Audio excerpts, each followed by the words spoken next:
Chosen one, I need you to stop what you are doing right now and listen, not in a minute, not after you finish, whatever you were doing before this message appeared on your screen, right now. Because what I am about to tell you is not the kind of thing you receive while you are distracted. It is the kind of thing that requires your full attention, your full interior, your full presence. And the reason it requires all of that is not because the message is complicated. It is because what God is doing right now is so significant that the part of you that receives it has to be fully awake, fully present, fully available. What arrives at a shallow level of reception does not go deep enough to do what it was designed to do. So, I am asking you to set down whatever is occupying the surface of your attention and be here. Not with the portion of you that listens while also reviewing the events of the day, with all of you. Something is moving, right now, in the invisible landscape of your life, in the territory that your eyes cannot yet confirm, but that your spirit has been sensing. Something is in motion that was not in motion before, not the movement of circumstances shifting incrementally, not the slow forward progress of things developing over time. A move.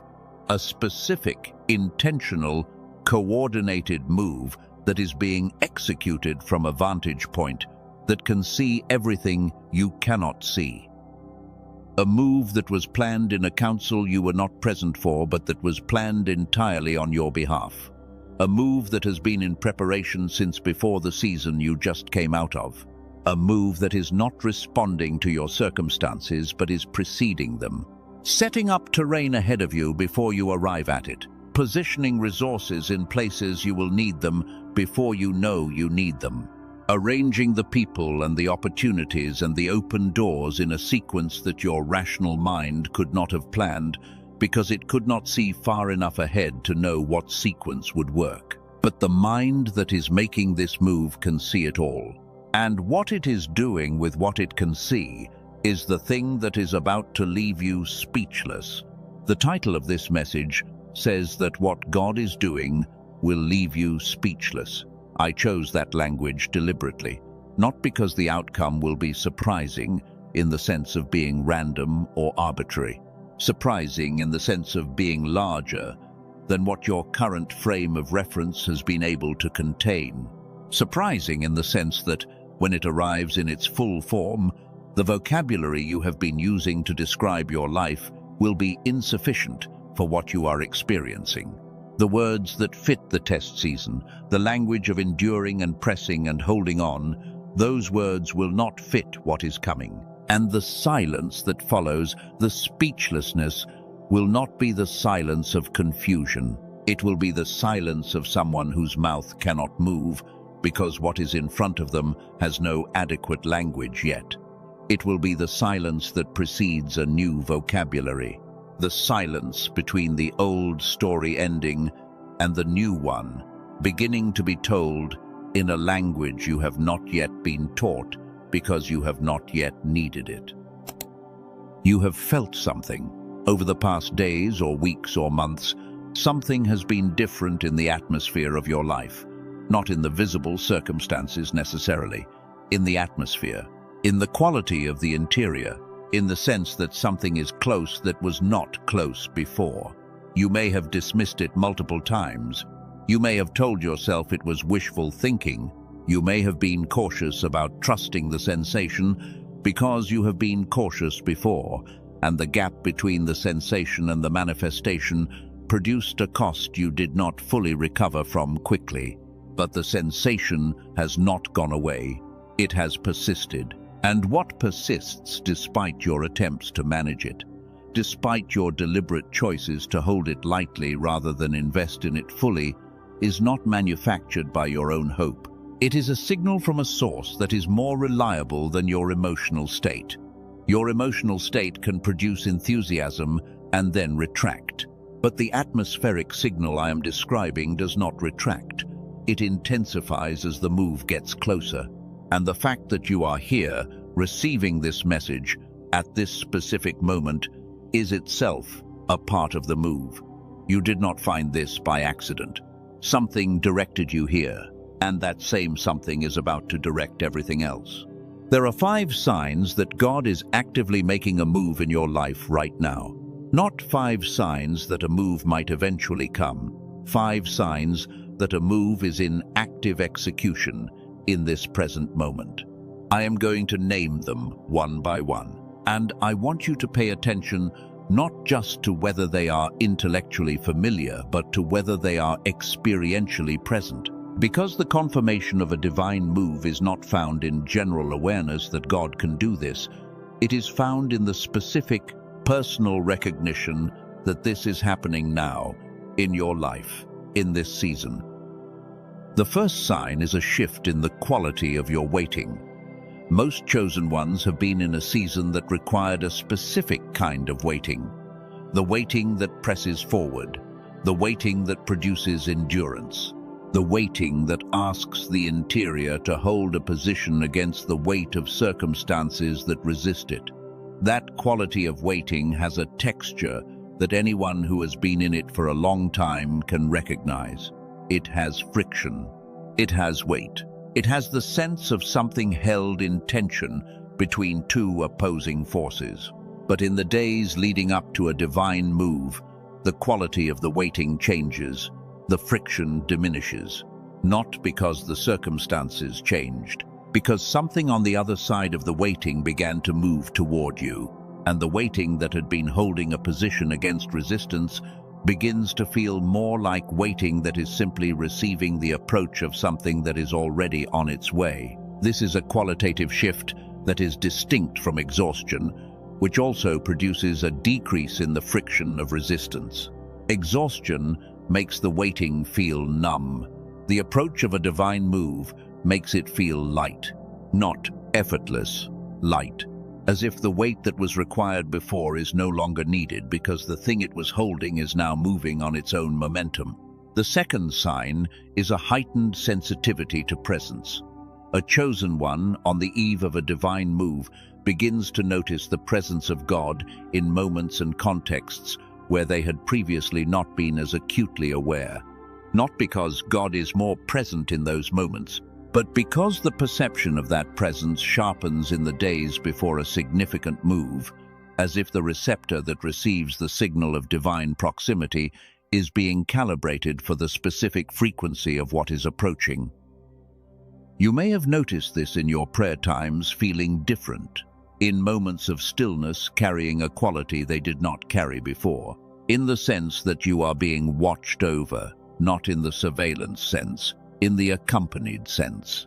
The sense that there is an awareness of you that is active and specific and close. An awareness that is not reactive, responding to your reaching toward it. An awareness that is initiating, coming toward you with the same intentionality with which you have been coming toward it, and meeting you in the middle with a presence that cannot be manufactured by spiritual effort alone. The third sign is the stirring of something you had been guarding. There are things that chosen ones pack away in the interior during the long seasons of the test, not because they stopped believing, but because keeping those specific beliefs and longings at the surface of the interior during a prolonged test season is costly. The guard you maintained around those specific things, the things you believed for but stopped speaking about because the speaking produced a grief that was not sustainable, begins to soften when a divine move is in proximity.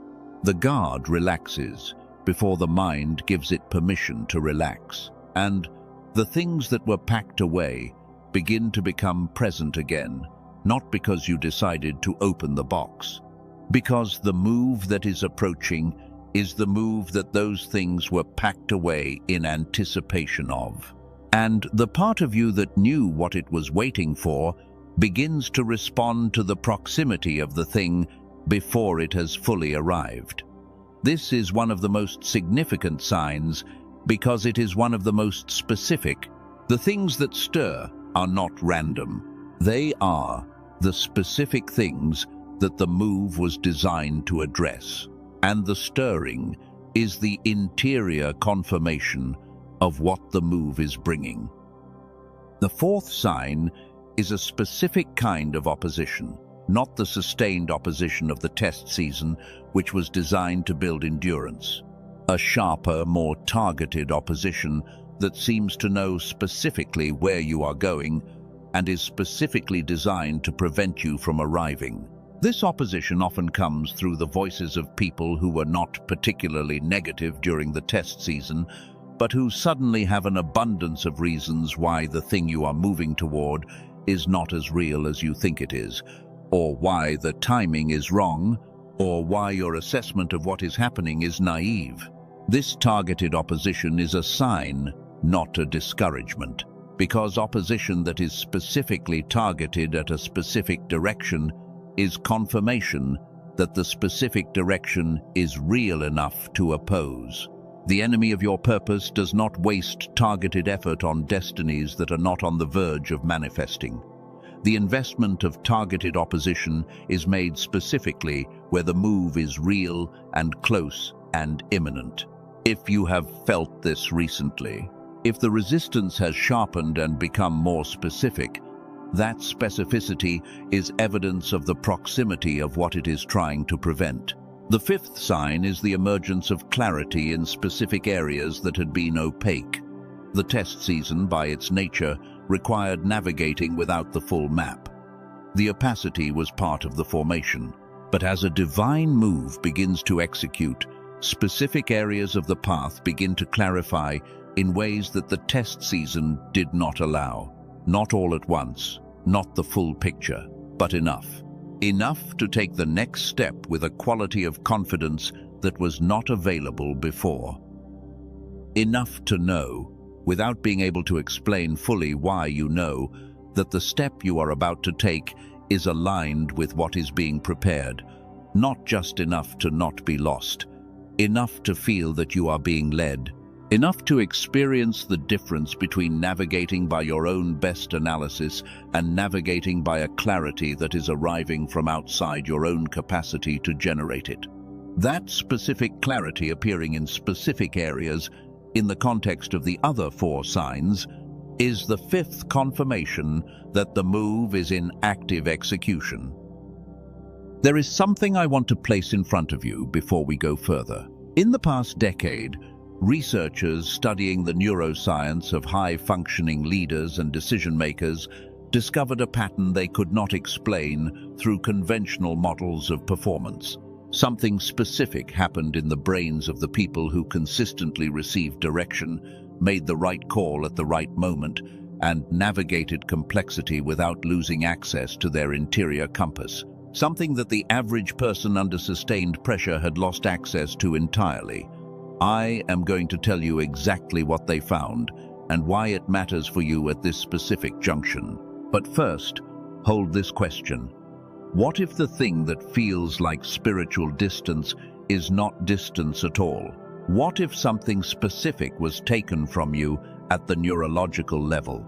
And what if it can be restored? Chosen one, I want to ask you something, and I want you to answer it honestly in your interior. Not for me, for yourself. Of the 5 signs I just named, how many are present in your life right now? Not how many have been present at some point. How many are present right now, in this season, in these days? Because the answer to that question is the answer to a more important question. The question of whether you are in the moment before the move or the moment of the move. And the difference between those two moments matters enormously for how you position yourself in what follows. Before I go further into what God is doing and how to navigate it, I want to speak to the specific category of chosen one who has been through this before, who has felt all 5 of these signs on a previous occasion and positioned themselves for the move, only to find that what arrived was not what they expected, or arrived in a form that required more of the test season before the full completion. If you are in that category, the caution you carry is not weakness. It is wisdom that was purchased at a real cost, and I am not asking you to suspend that wisdom. I am asking you to hold it alongside something else, the track record of the one who is making the move. Not your experience of what has arrived before, the character of the one who makes the moves. The one who is making this move does not revise plans, does not initiate a move and then abandon it midway, does not send signals of proximity to a chosen one as a test of their emotional vulnerability. The 5 signs are not produced by the divine and then withdrawn as a lesson in detachment. When the signals are present, the move is real. The form the move takes may differ from what the imagination produces. The timeline may operate at a pace that does not match the urgency you feel. But the move itself is real when the signs are present. There is a specific quality that God is looking for in the chosen ones who receive this particular kind of move. It is not the quality of intensity. It is not the quality of pressing or pursuing or producing fervent effort. It is the quality that the thumbnail of this message names. Shut your mouth and watch. The specific quality that this divine move requires is the quality of stillness that creates the conditions for receiving what cannot be obtained by effort alone. Not passive stillness, active stillness. The kind that is chosen deliberately in the presence of a strong impulse to act, to speak, to produce, to perform. The choice to hold the interior steady and let the move arrive in the form it was designed to arrive in, rather than the form that the urgency and the imagination are producing. Most chosen ones have an easier relationship with action than with stillness. The formation of the test season, which required endurance and pressing and sustained effort, developed the capacity for action. But the specific quality of stillness required at the threshold of a divine move is not the absence of the action capacity, it is the mastery of it. The ability to have the full action capacity available and to choose, in the specific moment that requires it, to hold it rather than deploy it. That is not a diminishment of the capacity, it is the highest expression of it. Let me tell you what this stillness actually produces, because I want to be specific about what I am asking you to develop over the course of this message and the days that follow. Stillness in the context of an imminent divine move is not the absence of awareness. It is a heightened awareness that has been freed from the noise of its own reaction to what it is aware of. It is the difference between standing at the edge of a lake watching the surface with the intent to see everything that moves, and standing at the edge of the same lake and throwing rocks into it. In the second scenario, you may be more active. You are certainly creating more movement, but what you can see in the water diminishes with every rock you throw. The stillness that I am describing is the stillness that clears the surface so the depth becomes visible. What God is doing in the depth of your life right now requires a clear surface to be perceived, and the rocks that obscure it are not always negative things. Sometimes they are the energy of your own enthusiasm about what is coming. Sometimes they are the plans you are making for an arrival you have not yet received clearly enough to plan for. Sometimes they are the conversations you are having about what is happening before what is happening has completed enough to be spoken about accurately. The stillness that this move requires is the willingness to hold all of that until the surface is clear enough to see what is actually there. There is a quality in the original language of the ancient texts that captures this with a precision that the English word stillness does not fully convey. I am going to come back to it in depth later in this message, but I want to plant the seed of it now because it will anchor everything else that follows. The word in the ancient Hebrew is kashak. The simplest translation is to hold back or to restrain, but the ancient use of chashak in the context of a divine move is more specific than it carries the image of someone who has perceived something approaching and has deliberately chosen to remain still so that the approaching thing can arrive in the full form it was designed to arrive in, rather than being disrupted by the movement of the one receiving it. Chashak is not the stillness of someone who does not know what to do. It is the stillness of someone who knows exactly what the moment requires and is executing that requirement with the same precision that action would require in a different moment. It is the stillness of the hunter who has waited long enough and has trained enough that the stillness itself is the skill. The stillness that receives the full form of what was prepared rather than the partial form that premature movement would have produced. You are in a chashak season right now, not a season of pressing forward, a season of holding the stillness that receives the full move rather than the partial one.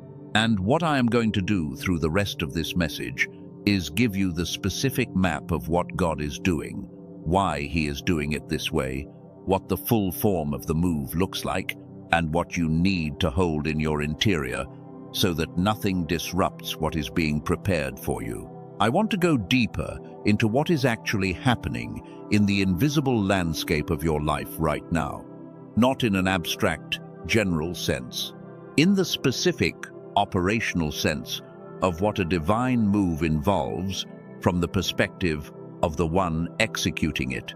Because understanding the architecture of what God is doing is part of what allows you to cooperate with it at the level it requires, rather than just passively waiting for it to arrive. A divine move is not a single event. It is a coordinated sequence of events that are being set in motion simultaneously from a vantage point that exists outside of the timeline you are living in. From your position in the timeline, you observe these events arriving one at a time. First, this door opens, then that person appears, then this resource becomes available. It looks, from the inside of the timeline, like a series of sequential developments. But from the vantage point of the one orchestrating the move, all of these events are being prepared in parallel. The door that will open in 3 months is being prepared now. The person who will appear at the right moment is being positioned now. The resource that will become available when you need it is being secured now.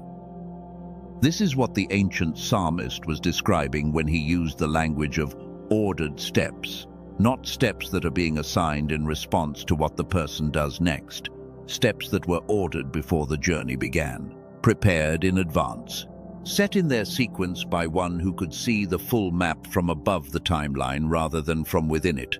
The experience of walking in ordered steps from the inside of the timeline feels like guidance arriving just in time. But from the vantage point of the one who ordered them, what you are experiencing as just in time was actually planned well in advance. The timing is precise, not because the planner is reacting with perfect speed, because the planner saw the destination before the first step was taken. What this means for you right now is that the preparation for what you are about to receive is further along than your current circumstances can confirm. The visible circumstances are always the last thing to shift in a divine move, because the visible circumstances require the invisible preparation to be complete before they can reflect it.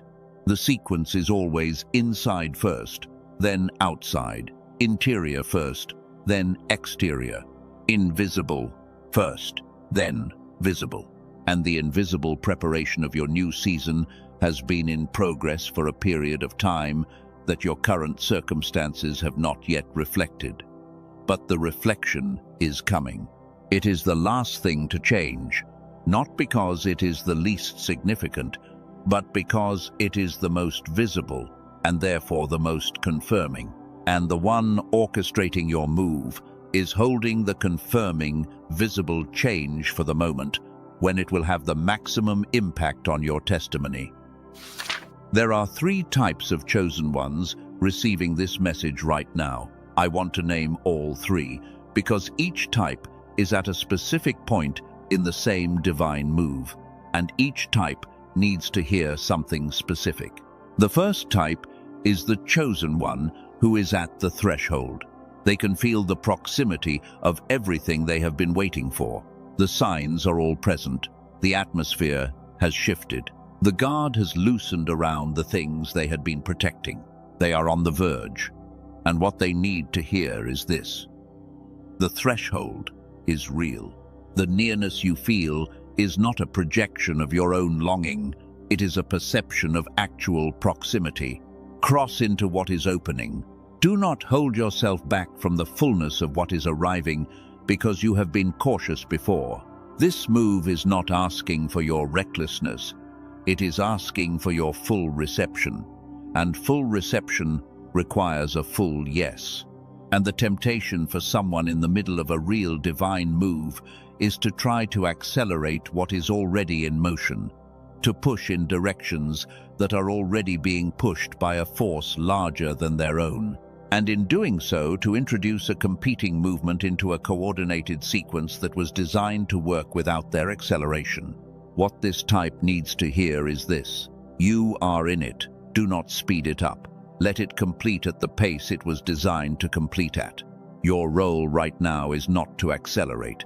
Your role is to be fully present for each thing as it arrives, and to receive it completely before moving to the next. Not as a description of where you are today, as a preparation for where you are going. The chosen one, who understands the architecture of a divine move before they are standing at the threshold of one, has a distinct advantage over the one who arrives at the threshold without a map. This message is your map. Receive it as preparation, and it will serve you far better than receiving it as a confirmation of a timing you have not yet arrived at. Now I want to speak into the anatomy of the speechlessness that is coming, because speechlessness, in the context of a divine move, is not a vague or generic experience. It has a specific shape. It arrives in a specific way, and knowing its shape in advance helps the chosen one who will experience it to receive it fully, rather than being disoriented by it when it comes. The speechlessness of a divine move first arrives in the interior. Before anything on the outside has fully confirmed what is happening, there is a moment of interior recognition so clear that the mind stops producing commentary about it. The analysis quiets. The strategic assessment pauses.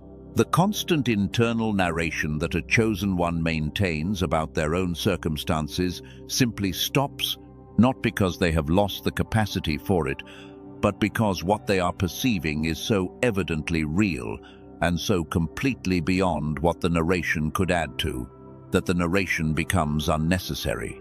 This is the first speechlessness, the interior kind, and it happens before the visible manifestation is complete.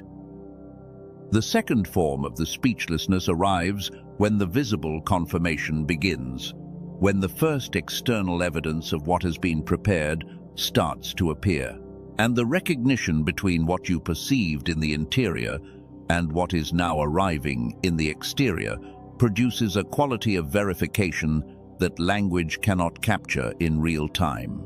You know that you knew. You know that what you felt was real. You know that the signals you received were not manufactured by your own longing. And that knowing, compounded by the arrival of its confirmation, produces a silence that is fuller than any comment you could make about it. That is the second speechlessness. The third form arrives later, when the full shape of what was prepared has become visible enough to be described. When someone asks you to tell the story of what happened, and you find that the words available to you are smaller than the reality you are trying to describe. Not because you lack vocabulary, because the experience exceeded the category. This is the testimony season. The season when the chosen one who was speechless at the threshold of the move becomes the one who describes it for the ones still in the test. And even in the describing, something of the original speechlessness remains, because what was prepared was genuinely beyond what the imagination of the test season could have contained. I mentioned earlier a Hebrew word that I want to develop now, the word chashak, the specific quality of intentional stillness that receives the full form of a divine move, rather than disrupting it with premature action or premature speech. I want to give you the specific form of chashak that this season requires. The first form is chashak of the mouth, the deliberate choice to not speak about what is coming before it has arrived in a form that can be spoken about accurately. This is one of the most counterintuitive requirements of the threshold of a divine move, because when the interior perception of what is coming reaches a certain level of clarity, the natural impulse is to name it, to tell someone, to put language around it so that it becomes more real or more anchored or more confirmed by the hearing of another. But premature speech about an imminent divine move has a specific cost, not because God punishes the speaking, but because the act of putting incomplete language around a complete thing narrows the form of what is being expected to the frame of the language used. And when what arrives is larger than the frame, the chosen one who built the frame will sometimes resist the fullness of what arrives because it does not fit the shape of what they spoke. But because action in the direction of an imminent divine move, before the move has provided enough clarity to act accurately, can set up a trajectory that the move itself will then have to work around.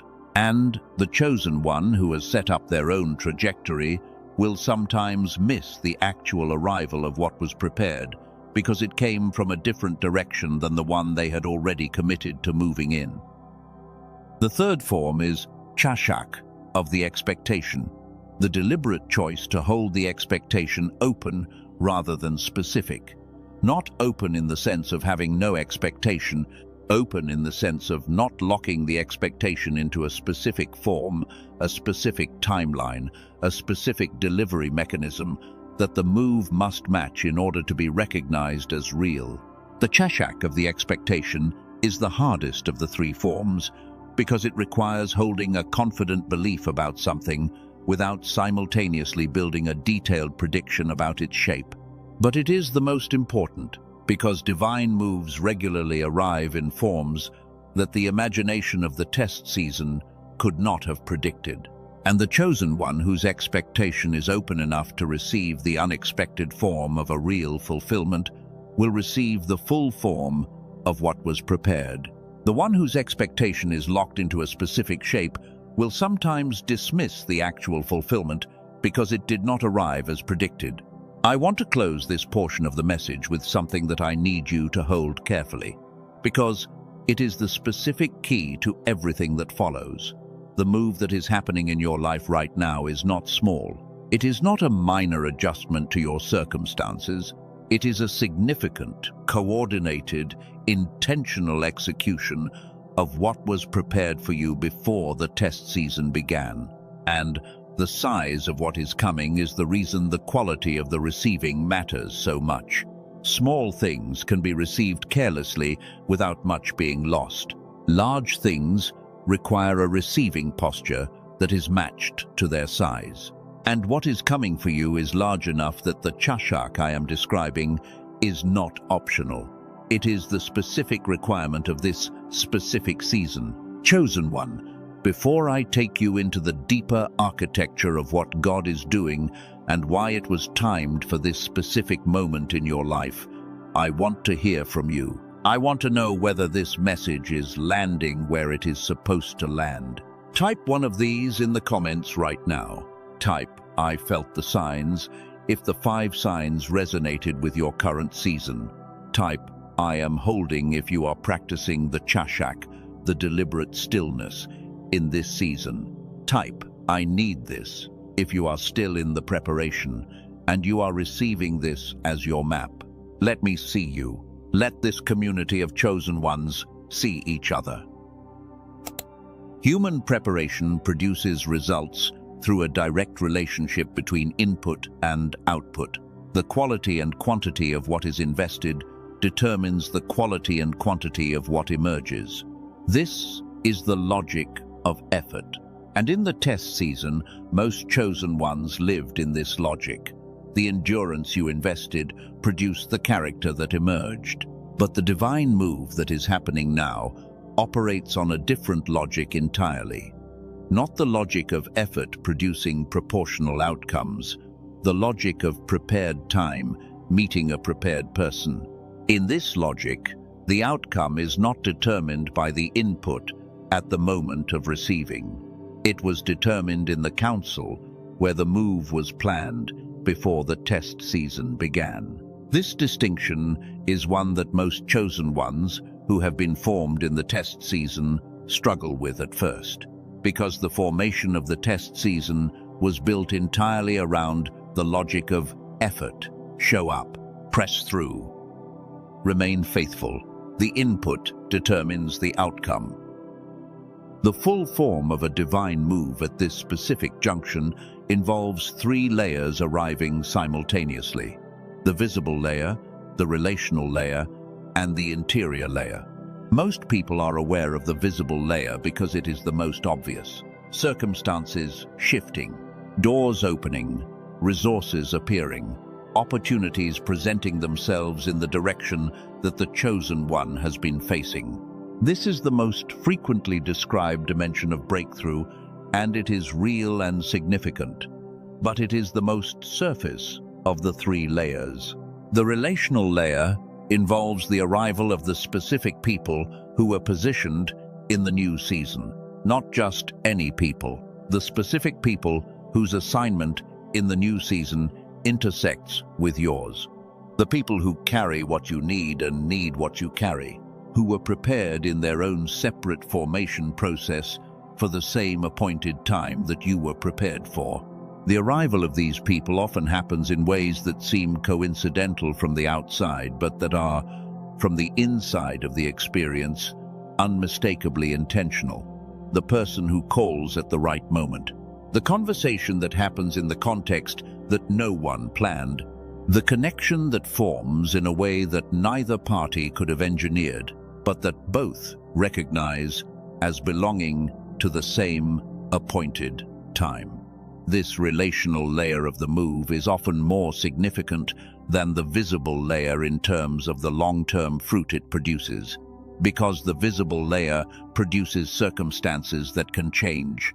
But the relational layer produces connections that carry within them the specific combination of gifts and callings and experiences that the assignment requires, and that no individual person could carry alone. The people who arrive in the relational layer of the divine move are not accessories to your assignment. They are structural components of it. The assignment was designed to require what they carry, and they are arriving now because the prepared time for the assignment is now. The interior layer is the deepest of the 3 and the most transformative. The arrival of the interior dimension of a divine move is the specific quality of knowing that comes to the person who has been through the test and has emerged on the other side, not intellectual knowledge. The kind of knowing that is anchored in experience, the kind that cannot be taken by circumstances because it was deposited through them.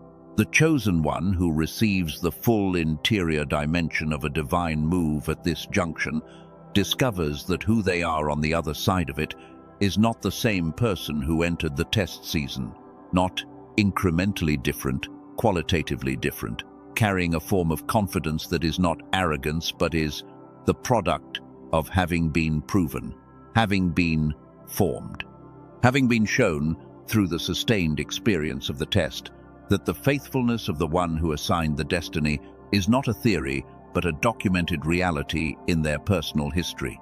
This interior knowing produces a quality of movement in the new season that cannot be manufactured by information or spiritual instruction alone.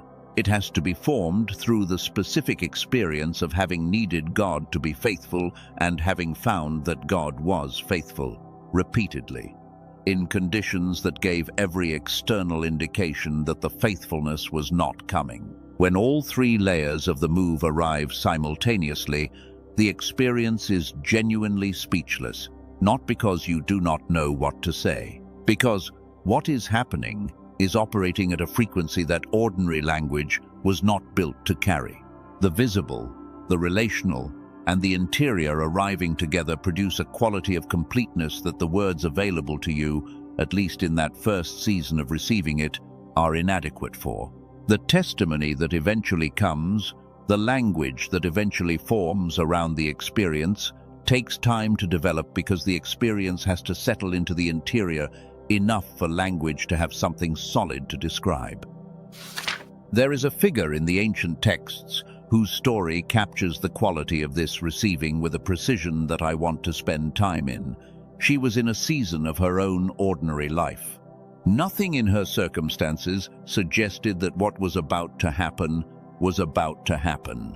The appointment had been made from the vantage point of the council that makes these appointments long before she was born. The preparation had been underway in her character and her faithfulness and her specific interior quality for the full duration of her life up to that point. She did not know the appointment was coming. She had not been told the timing. She had simply been living the faithfulness of her own interior in the context of her own ordinary season, and then the atmosphere changed. What arrived in the atmosphere of her ordinary life was so far outside the frame of what she had been expecting that her first response was exactly what the ancient text describes. She was greatly troubled and wondered what manner of greeting this should be. The word translated as troubled in the original language is the same word used elsewhere in the ancient texts to describe what happens to the surface of water when a strong wind moves across it. The surface becomes agitated. Everything on the surface is in motion, but the depth below where the wind reaches, the depth that the roots of a tree reach into, that depth remains still. And what the text shows is not the agitation of the surface becoming her total experience. It is the agitation of the surface in the presence of a depth that held, the depth that did not join the agitation. And then she spoke, not prematurely, not in the middle of the agitation. After the agitation had settled enough for the depth to be what expressed rather than the surface, and what she said, from that depth, was a declaration of willing alignment. A declaration that was not the absence of questions, but the presence of something larger than the questions. A willingness to receive the full form of what was arriving without insisting that it matched the frame of what she had been expecting. That specific quality, the depth that holds while the surface is agitated, and the willingness that speaks from the depth rather than from the surface, is the precise quality that the threshold of this divine move requires. And it is the quality that the test season, if you have allowed it to form what it was designed to form, has been building in you. Before we go deeper into what this season requires of you, I want to return briefly to something mentioned earlier. The neurological research that unlocked what the test season takes from a chosen one's capacity and what restores it becomes more relevant with everything we are about to cover. The door to that restoration is still in the description. What matters now is what the posture of the receiving one looks like when she is ready. I want to stay in this story for one more moment because there is a dimension of it that is directly relevant to the speechlessness that is coming for you. After her declaration, after the atmosphere shifted and the appointment was made, she went to see someone who was close to her, someone who was also in a season of divine appointment, though a different one. And when they came into proximity with each other, two people who had each received a divine appointment that was connected to the same larger plan, the response of the one who was further along in the visible manifestation of her appointment was to cry out in a voice of recognition, not a voice of analysis, not a voice of theological confirmation, a voice of recognition. I perceive what you are carrying. I see where you are in the plan. And the recognition produced a physical response in the one who was not yet visibly manifesting her appointment. Recognition from someone who could see resonated all the way into the body. That is the relational layer of the divine move in action, not just the arrival of people. The arrival of people who can recognize in you what is forming before you can see it in the visible layer. The people who arrive in the relational layer of your divine move will not just be assets for the assignment, they will be confirmers of the interior reality that has not yet fully externalized. And the confirmation they offer will not be the analytical confirmation of someone reviewing the evidence. The recognition confirmation of someone who sees what you carry from the inside of their own appointment, which was designed to intersect with yours. The testimony I want to share at this point is one where the person asked me not to use any identifying details, but the pattern of their story is one I have seen enough times to know it is not individual. It is archetypal for the chosen ones who receive this kind of message. They had been in a season of significant compression for a period that had extended well beyond what they had originally believed was possible for a faithfulness-based season. Not months, years. And the compression had not been limited to one area. It had been comprehensive: professional expression, interior clarity, key relationships, the sense of assignment that had been so clear at the beginning of the test, becoming progressively less visible as the test extended. They described to me a morning when they woke up and something was different, not in the circumstances, in the atmosphere. They said it was as if they had been living in a room with low ceilings and had woken up and the ceiling had lifted, not disappeared, lifted. The compression was still present as a memory, but its authority over the interior had diminished in a way that did not feel like their own effort produced it. It felt, they said, like something on the other side of where they were had moved toward them. The waiting was still in process. The visible circumstances had not yet changed. But the quality of the waiting was different, and that quality difference, they said, was unmistakable. Within 90 days of that morning, 3 specific things arrived, not gradually over the 90 days, in a concentrated sequence over approximately 6 weeks in the middle of that period. A professional opening that addressed with precision the exact area that had been most compressed for the longest. A relational restoration that they had genuinely stopped anticipating because the timeline had extended beyond anything they could hold expectation for. And an interior clarity about their specific assignment, the one that had been opaque for the full duration of the test, that arrived in a single conversation with a person they had only recently met. A person who could not have known what they were carrying, but who spoke into it with a specificity that was impossible to attribute to coincidence. They said the speed of the arrivals was the thing that most directly produced the speechlessness. Not just that they arrived, the contrast between the sustained stillness of the test season and the concentrated speed of the arrival. The way that multiple things, each of which had seemed individually impossible at various points in the test, arrived in a sequence so compressed that the sum of them could not be processed in real time. The testimony had to wait for the processing to complete, and the processing took longer than the arriving did. The specific thing in their story that I need you to hold is this: they did not press harder in the 60 days before the concentrated arrival. They pressed less.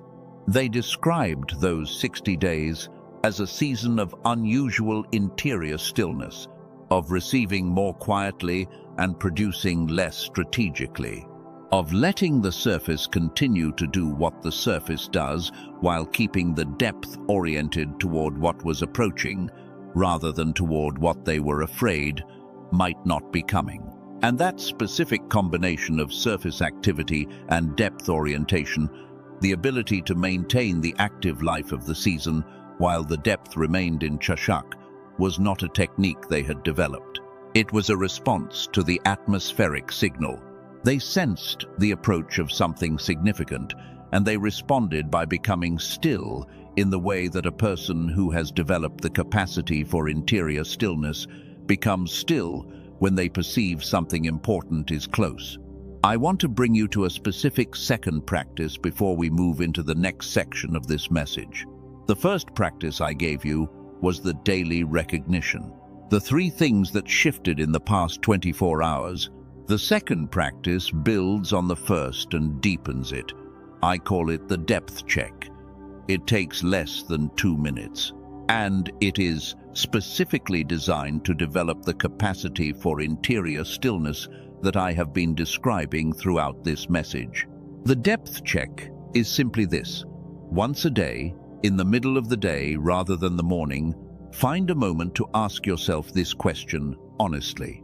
Where is my depth right now? Not where is my surface? Your surface is whatever your circumstances are producing in the visible and emotional layer of your life. The question is specifically about the depth. Is the depth oriented? Is there a quality of stillness below the surface activity? Is the interior compass pointing in the direction of the new season rather than being dominated by the noise of the old one? If the answer is yes, that is not a reason to stop doing what you are doing. It is a confirmation that the posture of the transition season is holding.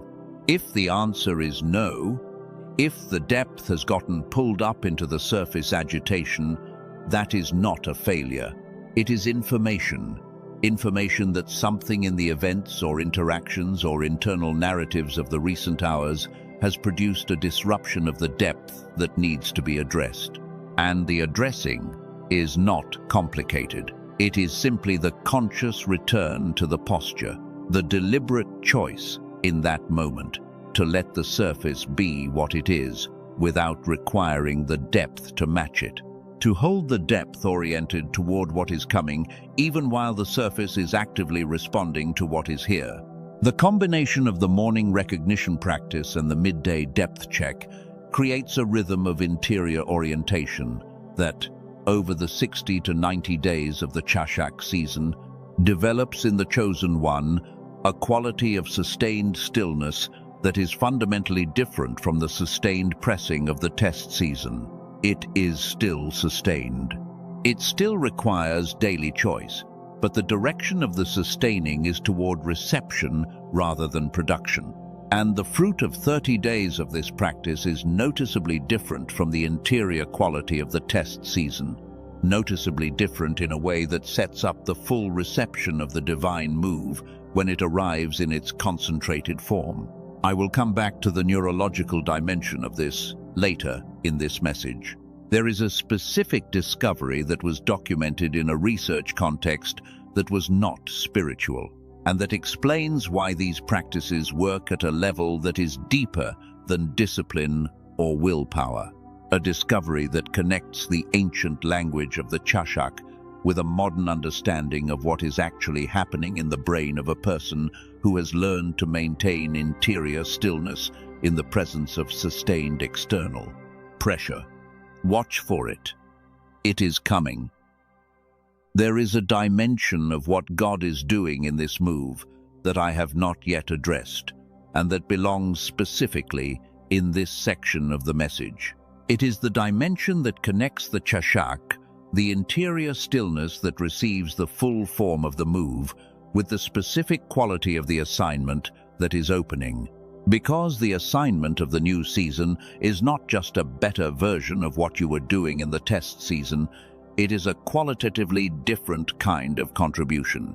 One that requires not just more of what you already have, but a different mode of operating than the pressing mode that the test season developed. In the test season, the primary mode of operating was endurance, the endurance of sustained faithfulness in the absence of visible confirmation. That mode produced a specific quality in the interior, the quality of being able to hold position without flinching, of being able to continue in a direction without the continuous reinforcement of visible progress, of being able to maintain the interior compass even when the external environment provides no confirmation of its accuracy. That quality is real, and it is valuable. But endurance, as a primary operating mode, is a defensive quality.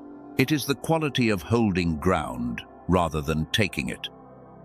The assignment of the new season operates in a different primary mode, the mode of creative contribution, of initiating rather than enduring, of generating rather than holding, of bringing forth from the fullness of what was formed rather than pressing through the resistance of what was being formed. And the transition from endurance as the primary mode to creative contribution as the primary mode is one of the most significant interior shifts of the new season. It is also the shift that the divine move is specifically designed to support, because here is what is true about the interior of a chosen one who has been in endurance mode for a long season. The creative contribution mode is available. It was never lost. But it was being held in reserve by the demands of the endurance mode. The capacity for initiation, for generation, for bringing forth was present, but was being redirected into the service of sustained holding. And the divine move that is happening right now is the specific event that releases that capacity from the service of endurance back into its primary expression, which is creation, which is contribution, which is the bringing forth of what was formed in the interior into the exterior landscape of the new season. This is why the chashak that I am asking you to maintain in the threshold season is not the same kind of stillness as the endurance of the test. The endurance of the test was the pressing forward against resistance. The chashak of the threshold is the opening of the interior toward what is approaching. Both require choice. Both require sustained effort of a specific kind, but the direction of the effort is different. Endurance directs effort toward maintaining position in the face of resistance. Chashak directs effort toward creating the interior conditions for full reception of what is arriving from a different direction than resistance.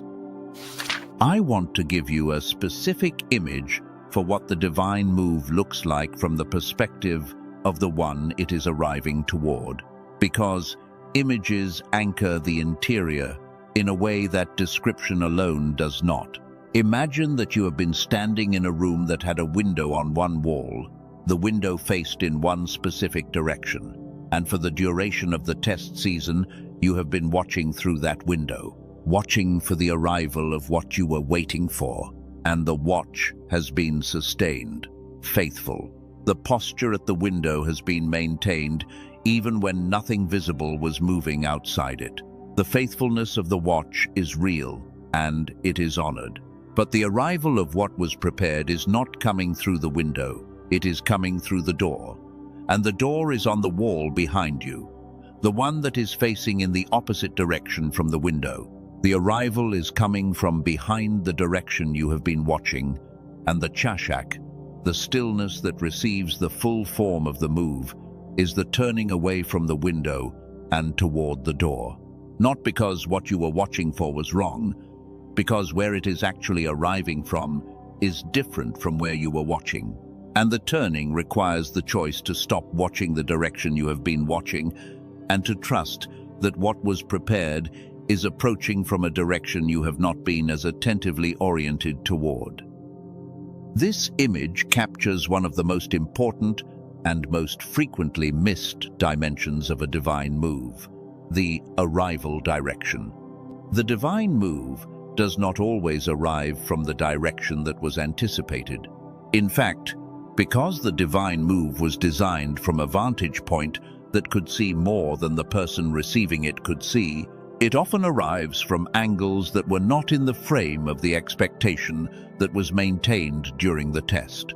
And the chosen one, who is committed to watching only the direction they have been watching, will sometimes, in the early days of the move, miss the arrival of what they have been waiting for because it is coming from behind them.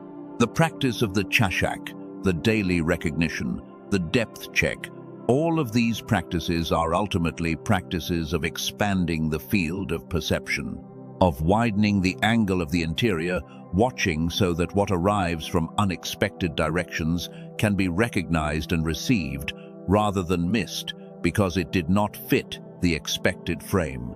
There are specific categories of arrival that tend to come from unexpected angles in a divine move.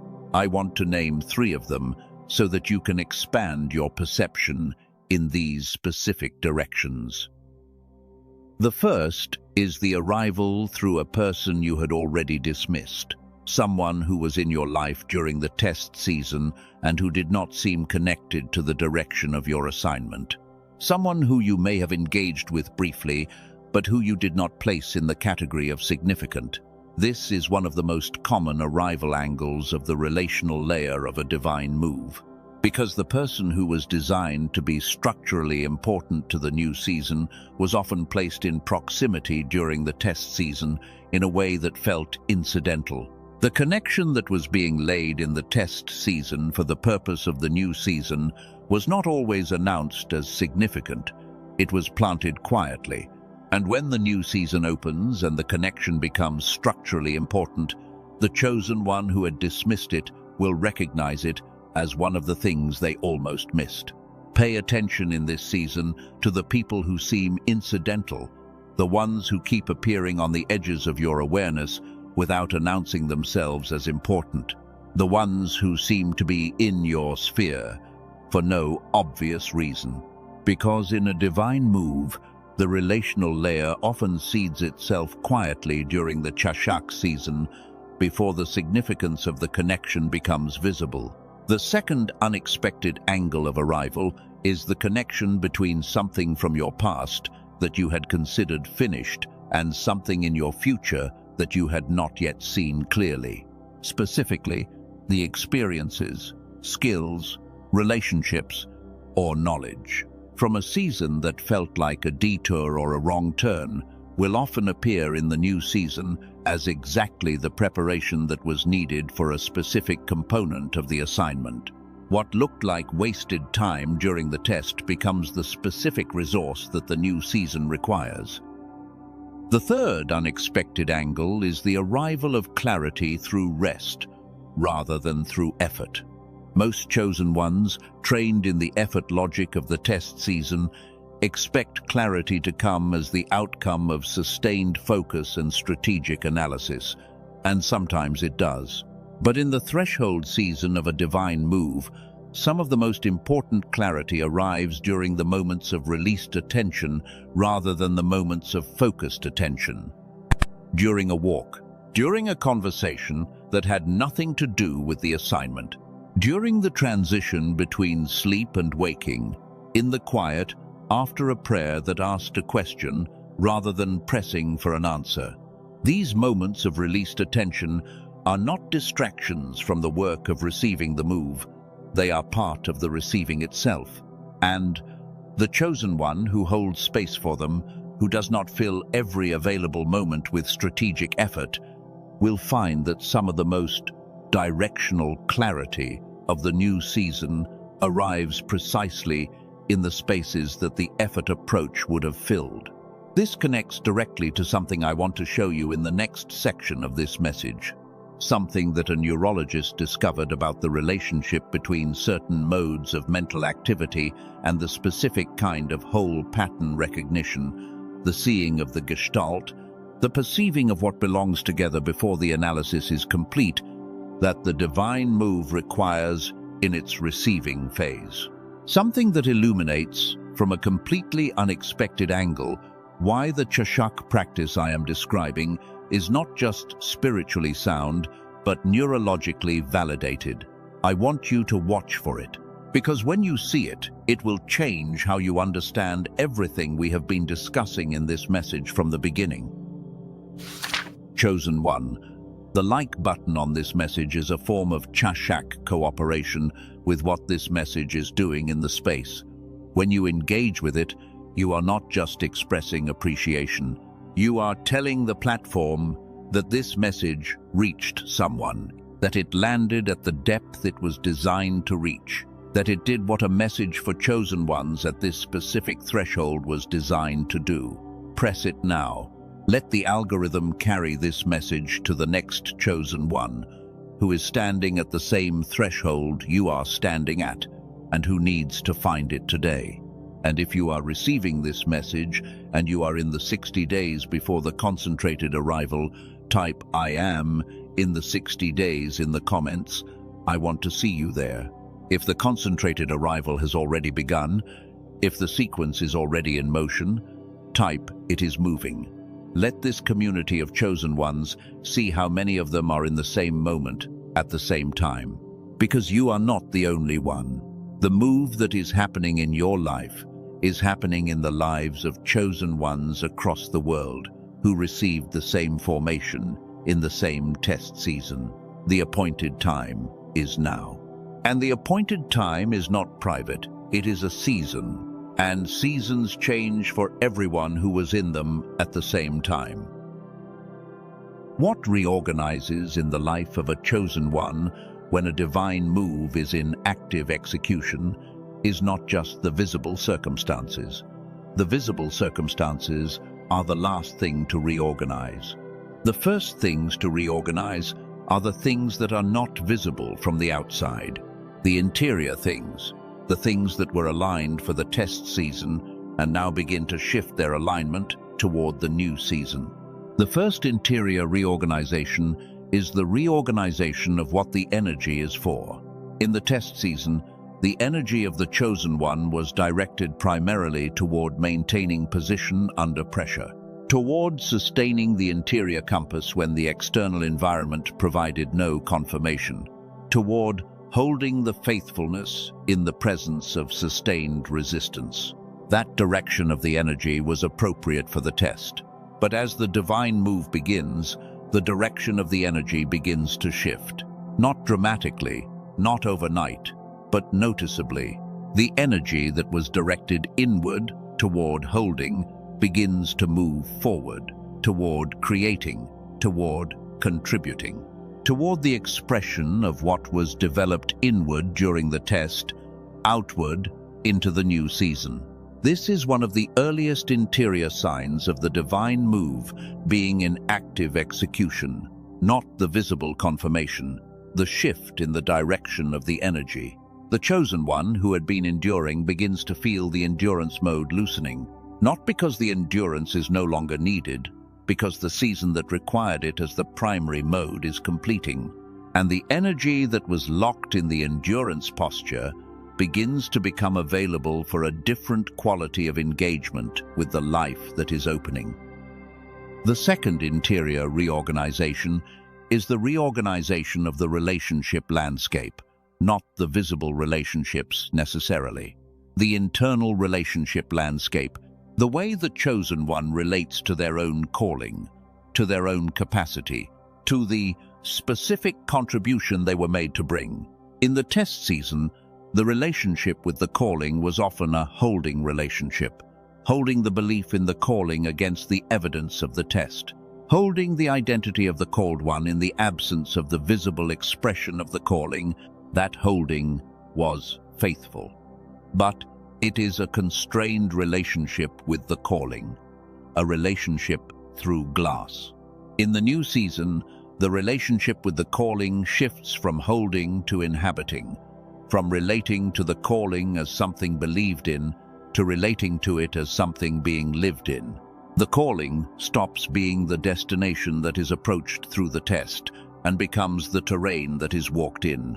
And the shift in the relationship with the calling, from holding to inhabiting, produces a quality of engagement with the daily activities of life that is qualitatively different from the engagement of the test season. Not more effortful, more resonant, more aligned with the deepest architecture of who the chosen one is. The work of the new season does not feel like pressing anymore. It begins to feel like the natural expression of what was formed. The third interior reorganization is the reorganization of the prayer relationship. In the test season, the prayer relationship for most chosen ones was dominated by the content of the petition, by the pressing of the specific requests that the test season required, by the wrestling and the intercession and the sustained asking that kept the interior aligned with the calling, even when the calling was not yet manifesting. That quality of prayer was appropriate, and it produced real fruit. But it was a demanding quality of prayer, prayer as effort, prayer as pressing. In the new season, the prayer relationship begins to shift toward a different quality, not less engaged, but differently engaged. The domination of the petition gives way to a quality of communion, of conversation between a person who has been through the proving ground and arrived at the other side, and the one who designed the proving ground and accompanied them through it. The prayer of the new season is less about pressing for what is needed and more about receiving what was prepared, and aligning with what is now being initiated. It has a different atmosphere, and chosen ones who have been in it notice the difference often before they can articulate what changed. I want to go deeper into the Hebrew concept of chashak than I did in the first part of this message, because chashak has layers that the surface definition does not reach. And those layers are specifically relevant to the interior reorganization that is happening in the chosen one who is at the threshold of this move. The root form of chashak appears in ancient contexts, where the subject of the restraint is not the ordinary impulse, but the most natural impulse. The impulse that comes from being exactly who you are in the presence of exactly what you were made for. The chashak of a person who has been through the test season and has arrived at the threshold of the divine move is not the restraint of an impulse that should not exist.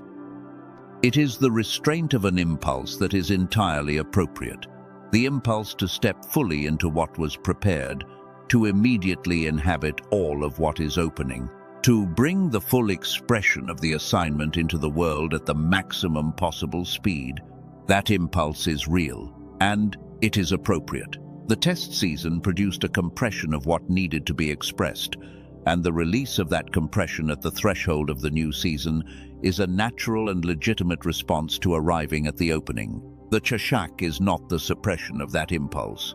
It is the management of its timing, the deliberate choice to let the arrival of the new season complete its own preparation before stepping into the full expression of what is opening. Because the full expression of the assignment requires not just that the person is ready, it requires that the terrain is ready. And the chashak season is the season in which the terrain completes its preparation, while the person is already positioned at the threshold. Let me give you 3 specific tools for maintaining the chashak in this season, not 3 principles. 3 specific, practical tools that you can use in the daily experience of the transition between the test and the arrival. The first tool is the breath of delay. When you feel the impulse to act, to speak, to pursue, to produce, to accelerate what is in motion, before you respond to that impulse, take one deliberate breath, not a metaphorical breath, a physical breath, slightly slower than your normal breath. Not forced, just slower. And in the space that breath creates, ask the single question: is this the moment for movement or the moment for stillness? Not analyzing whether the action is right or wrong, not reviewing all the evidence for and against, just the single question. And then respond to the answer that comes from the depth rather than from the surface. This practice sounds too simple to be significant. It is not. The breath creates a physical interruption between the impulse and the response. And in that interruption, the depth of the interior has an opportunity to inform the response, rather than the surface alone driving it.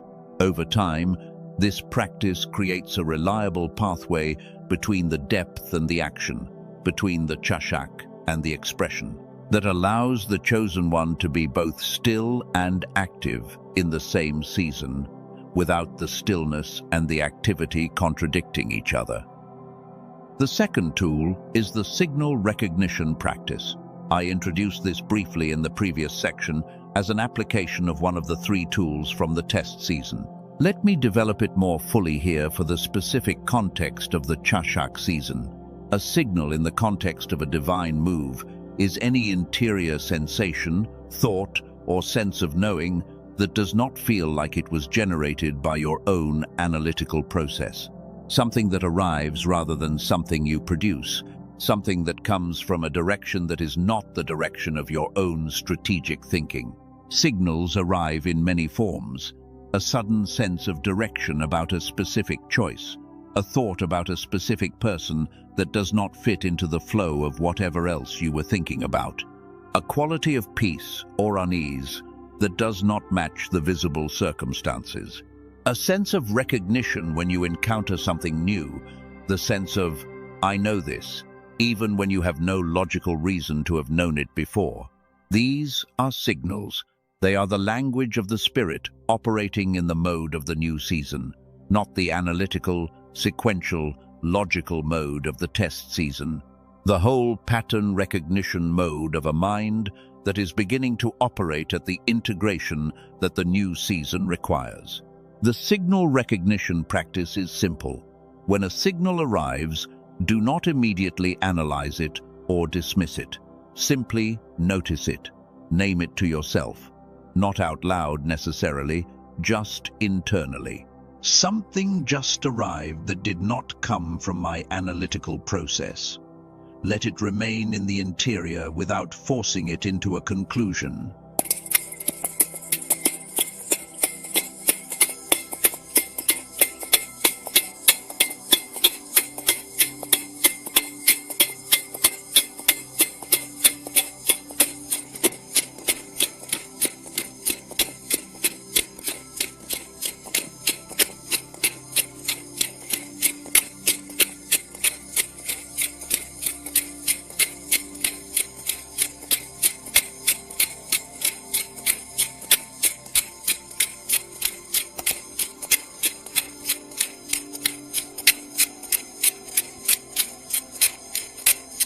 And then see whether the original signal clarifies into something actionable or dissolves into the background. Real signals clarify. The ones that dissolve were generated by the surface rather than arriving from the depth. The third tool is the identity declaration, not a general declaration of faith or confidence, a specific personal declaration of who you are in the new season. What you are stepping into, what you carry, what you are prepared to bring. Not a performance of confidence, a statement of what is true, a statement that is made from the depth of the interior rather than from the performance of the surface. The identity declaration of the Chashak season is the interior voice of the person who has arrived at the threshold, speaking the truth of what they are arriving into before the visible confirmation is complete. The specific identity declaration for the Chashak season has three components. The first names what the test produced, not what the test was like, what it produced. The faithfulness I developed in the test is permanent. The depth that was formed is real. The trust that was built is not theory. The second names what the new season requires, not what it will look like, what it requires of me. I am prepared to contribute what I was formed to contribute. I am available to the assignment that was prepared for this season. I am ready to step into the full expression of what was built in the interior. The third names what is receiving the declaration. I release this into the hands of the one who prepared both the assignment and the person for this appointed time, and I trust the appointed time to complete what it was designed to complete. This is the moment in the message that I promised to revisit something I introduced very briefly earlier, the brief reference to a neurological discovery that illuminates why the Chashak practice, the interior stillness, the signal recognition, the expanded perception, are not just spiritually valuable, but produce a specific and measurable change in the functioning of the brain.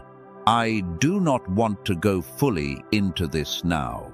I want to go into it deeply in the next section of this message, where I can give it the space it deserves.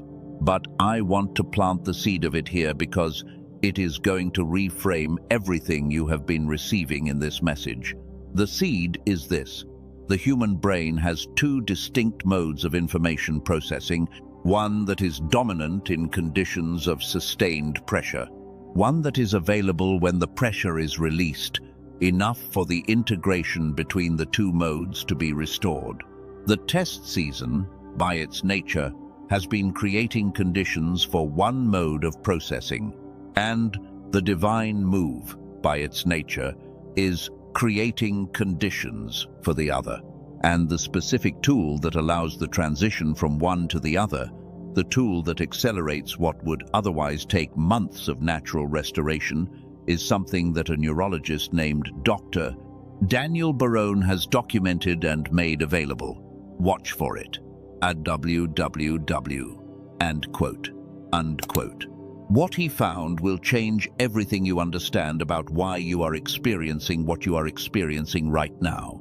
There is a quality in the Chashak season that is distinct from every other season of the spiritual journey. It is the quality of productive waiting, not the unproductive waiting of the early test season, when the waiting was simply the absence of what had not yet arrived. Productive waiting, in which the interior is actively being configured for what is approaching, in which the faculties that will be needed for the full expression of the assignment are being brought online, in which the connections between the different dimensions of who the chosen one is are being integrated into a unified capacity that the new season will be able to draw on. This productive quality of the Chashak season is often not visible to the person living it because the productivity is happening below the surface of the visible activity.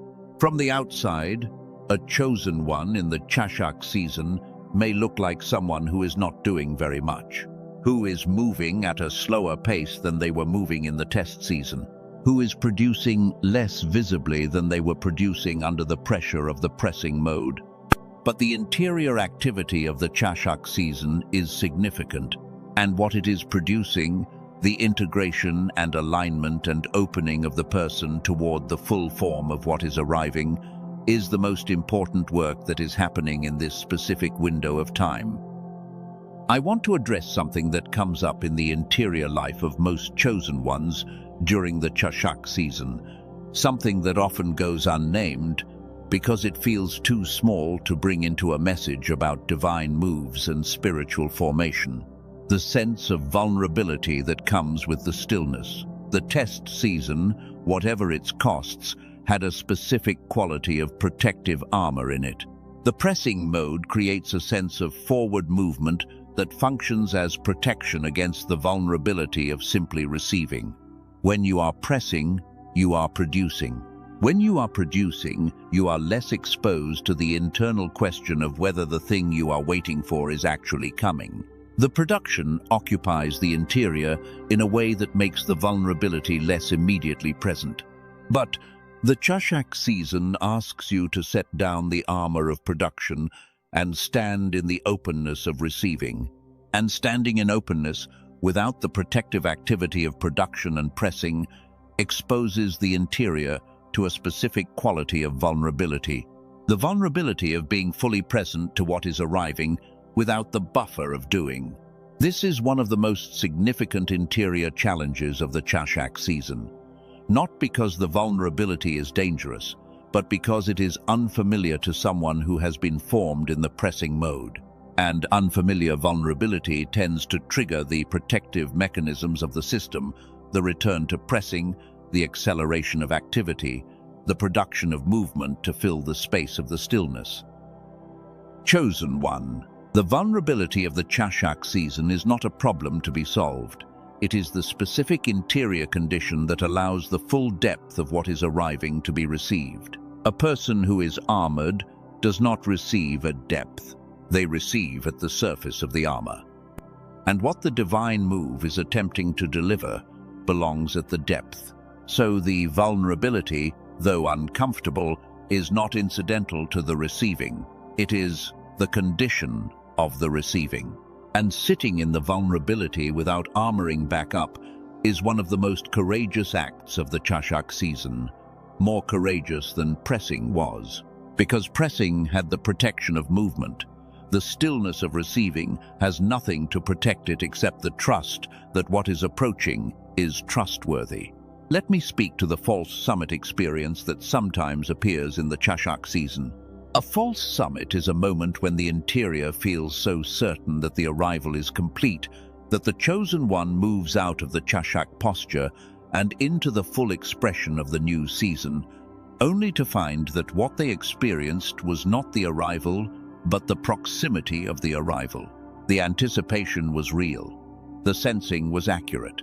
But the move had not yet fully completed, and the premature step out of the Chashak produced a gap between where they stepped to and where the move was actually landing.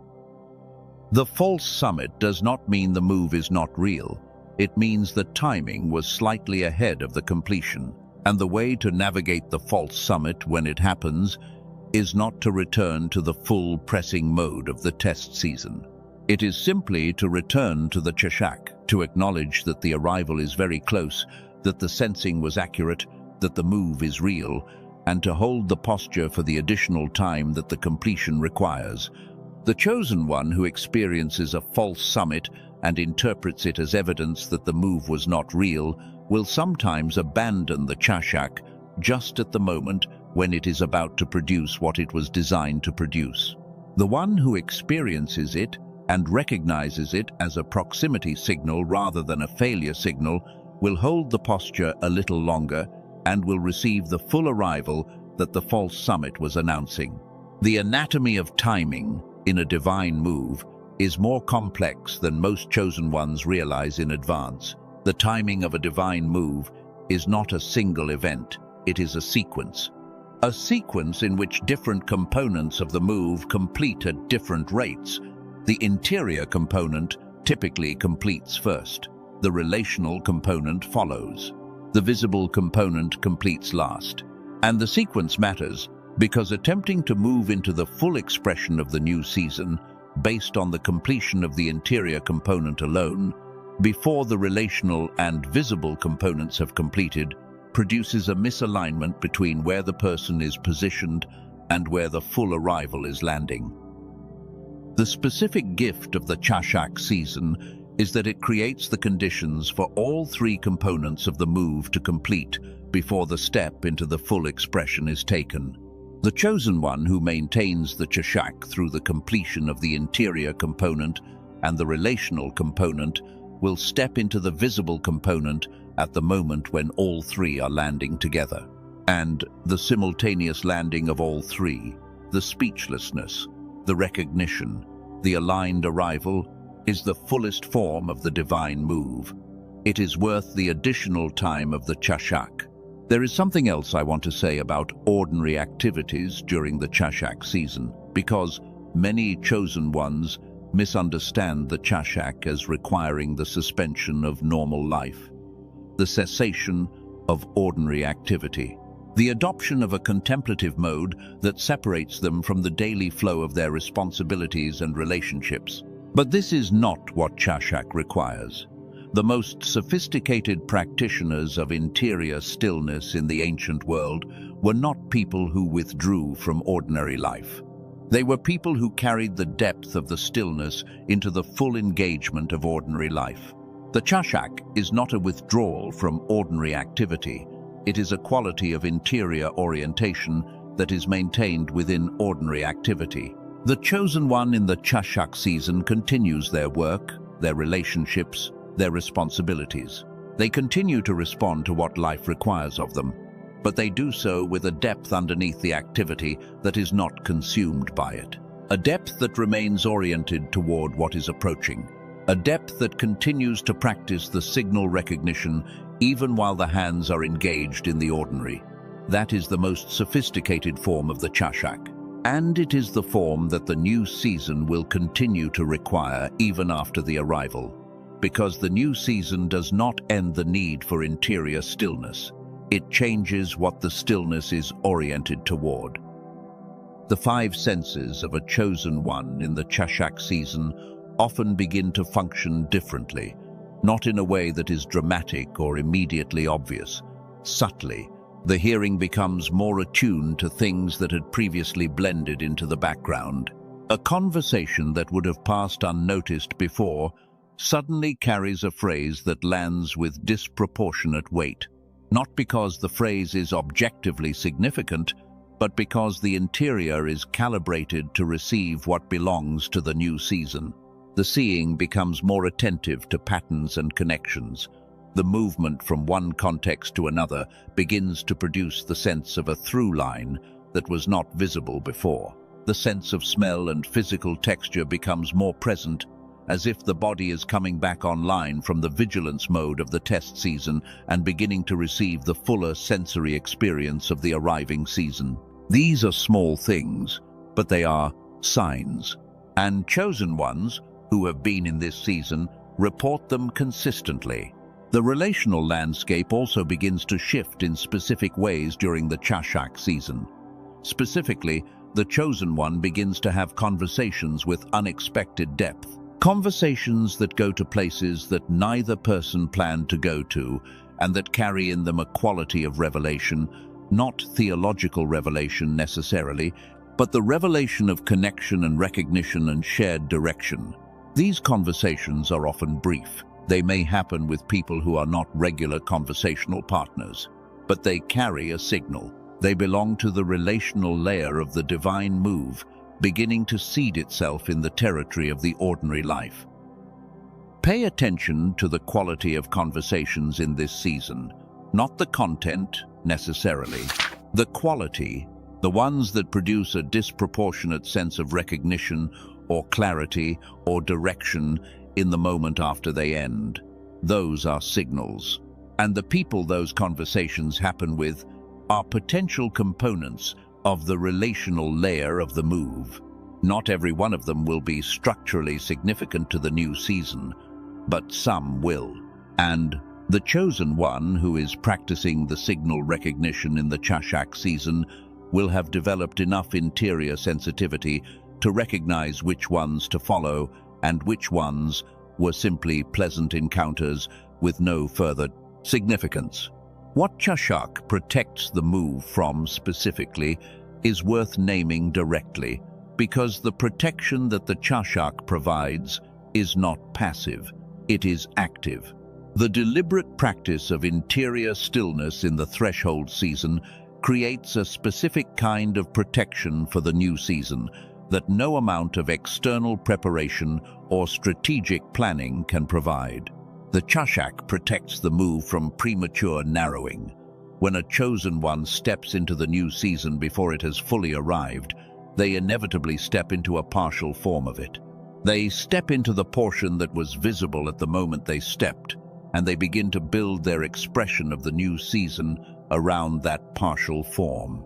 And in building around the partial form, they create a structure that makes it harder for the fuller form to be received when it arrives, because the fuller form sometimes arrives from a different angle than the partial form came from.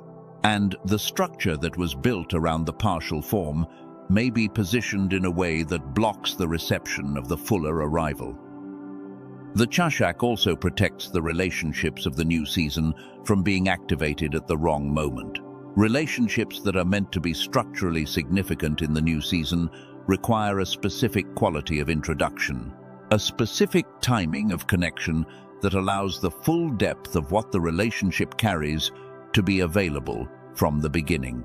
Relationships that are activated prematurely, before the timing is right, sometimes close down before they can open to their full potential, not because the people involved are not right for each other. Because the context that would allow the relationship to function at its designed depth has not yet been established, the Chashak season allows the relational layer to complete its preparation before the chosen one moves into it with the full weight of the new season. And the Chashak protects the chosen one from the specific form of disappointment that comes from full commitment to a partial form of the move. The test season has already produced enough of that form of disappointment. The chosen one, who moves into a partial form at full commitment, and then discovers that the fuller form is still arriving from a different direction, pays a relational and interior cost that the Chashak could have prevented, not by slowing the arrival, by ensuring that the step into the full expression is taken at the moment when the full form is actually landing. The signs that the Chashak season is completing and that the step into the full expression of the new season is the aligned action are worth naming, because the Chashak is not indefinite. It has a natural completion, and recognizing the completion is as important as recognizing the beginning. The first sign that the Chashak season is completing is the arrival of a specific quality of interior readiness that is different from the anticipation that has been present throughout the season. Anticipation is forward-facing. It is oriented toward what is coming. The readiness that signals the completion of the Kashak is present tense.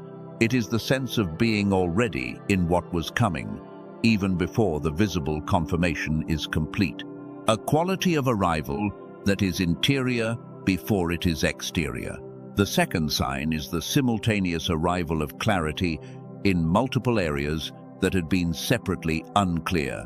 When the interior component and the relational component of the move begin to complete together, the clarity about direction, about specific next steps, about the people and the resources and the timing, arrives in a concentrated way that is qualitatively different from the incremental clarity of the test season.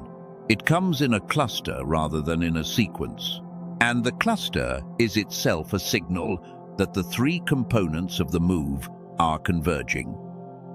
The third sign is the specific quality of peace that does not depend on the visible circumstances, not the peace of relief, the peace of alignment, the sense of being exactly where the appointed time positioned you to be, not the absence of challenge.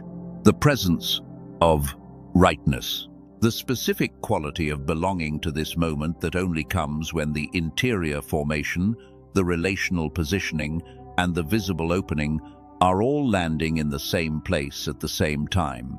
These three signs together are the announcement that the Kashak season is completing and the full expression of the new season is ready to be stepped into, not cautiously, fully, with the complete resource of who you have become, with the full integration of everything the test formed, with the neurological capacity that was built for exactly this kind of whole pattern recognition and creative contribution that the new season requires. And that is the bridge to what I want to give you in the next section of this message. The specific discovery about the neurological resource that becomes available when the Kashak season completes.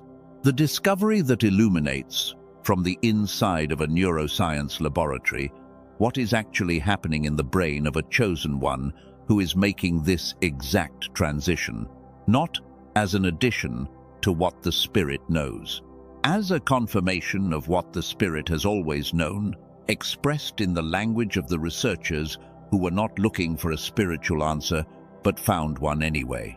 Chosen one. The three tools I named in this section, the breath of delay, the signal recognition practice, and the identity declaration, are not things you do once and complete.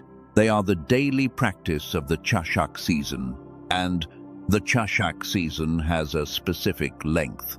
It is not indefinite. It is the season between the atmospheric shift and the full arrival, the season you are in right now, the season that requires the specific cooperation of the interior that these tools support. Type "I have the tools" in the comments if you are receiving this as practical equipment for where you are right now. The obstacle that appears at the threshold of a divine move is not the same obstacle that appeared in the middle of the test season. The obstacles of the test season were primarily external: the door that would not open, the timeline that would not move, the circumstances that pressed in from outside. But the obstacle of the threshold season is different. It comes from inside, the person standing at the threshold. And because it comes from inside, it often goes unrecognized as an obstacle. The specific obstacle of the threshold season is the impulse toward premature speech, toward naming what God is doing before it has completed enough to be named accurately, toward telling the story of the arrival before the arrival is finished, toward sharing the vision before the vision has developed enough detail to be shared without being distorted by the sharing. This impulse is not a moral failure. It is a natural response to the significant interior perception that is happening in the Kashak season. When something of magnitude is being perceived and recognized internally, the natural impulse is to externalize it, to give it language, to share it with someone who will recognize what you are describing. to let the speaking make it more real, more anchored, more certain. But the specific danger of this impulse at the threshold of a divine move is that the language available to the person perceiving the move is always inadequate to the fullness of what the move contains. The vocabulary available comes from the test season, from the frame of reference that the test season built, and the divine move which was planned from a vantage point that extends beyond the frame of the test season does not fit cleanly into the language that the test season produced. So when the premature speaking happens, what is spoken is always a smaller version of the actual move, a version that fits the available vocabulary rather than the full reality of what is approaching. And the smaller version, once spoken, becomes the expected version. The person who spoke it begins to orient their reception toward the smaller version they named, rather than toward the fuller version that is still approaching.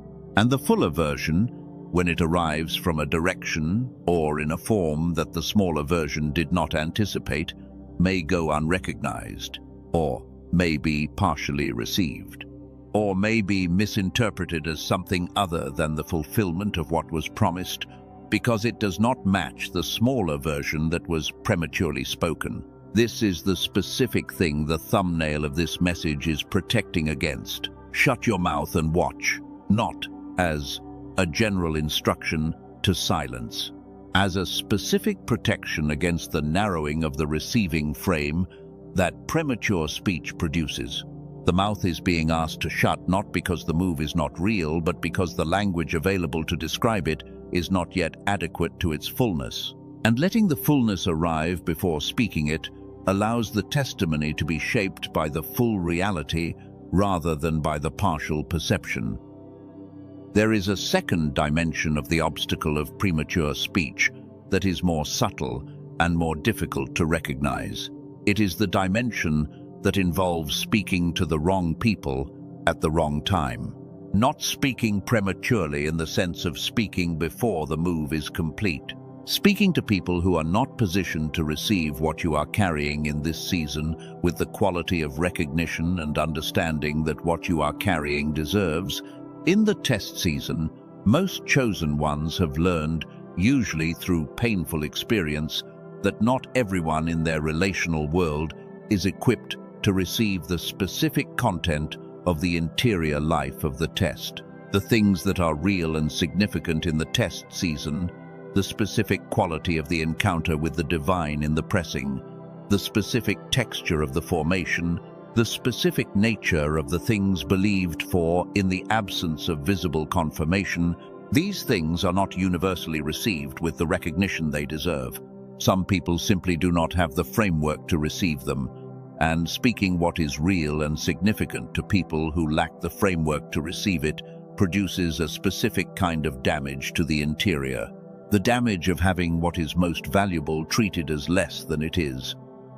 In the Chashak season, the same discernment applies with even greater importance, because what is being carried in the Chashak season is even more tender than what was carried in the test.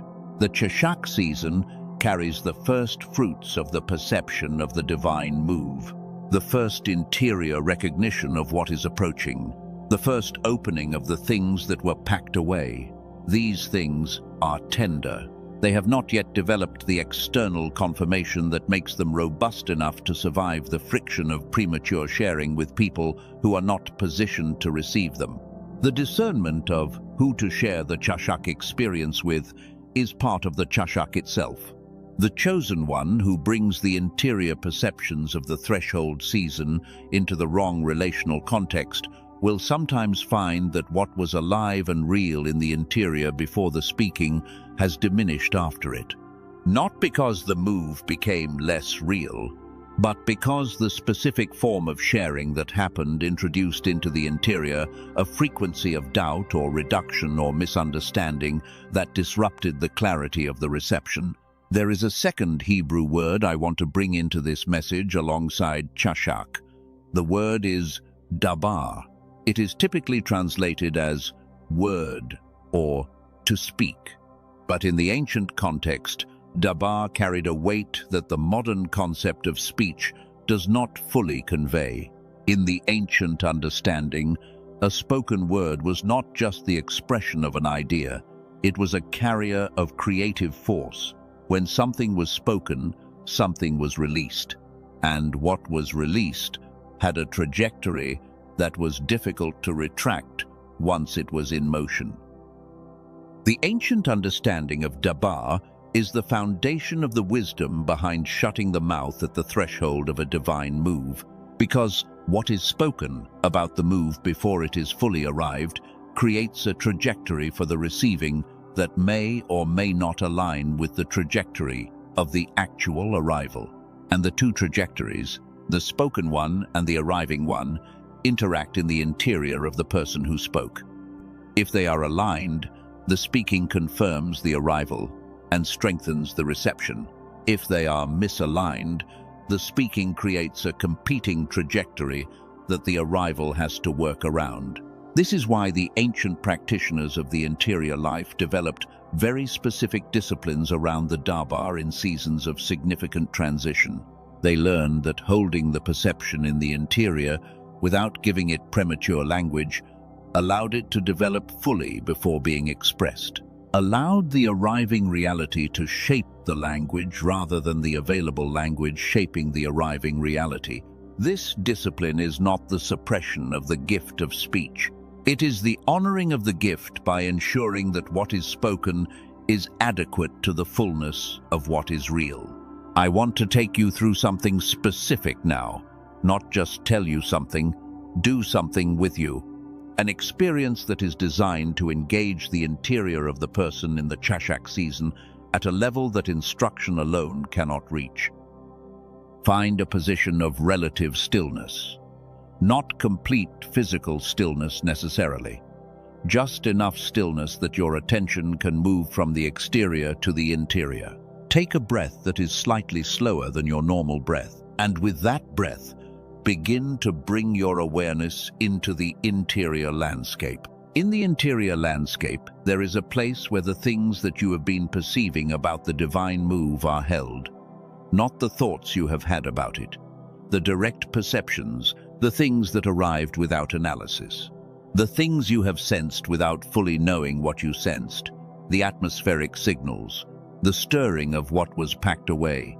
The quality of the waiting that has been changing. Go to that place in the interior now. Not to analyze what is there, just to be in the presence of it.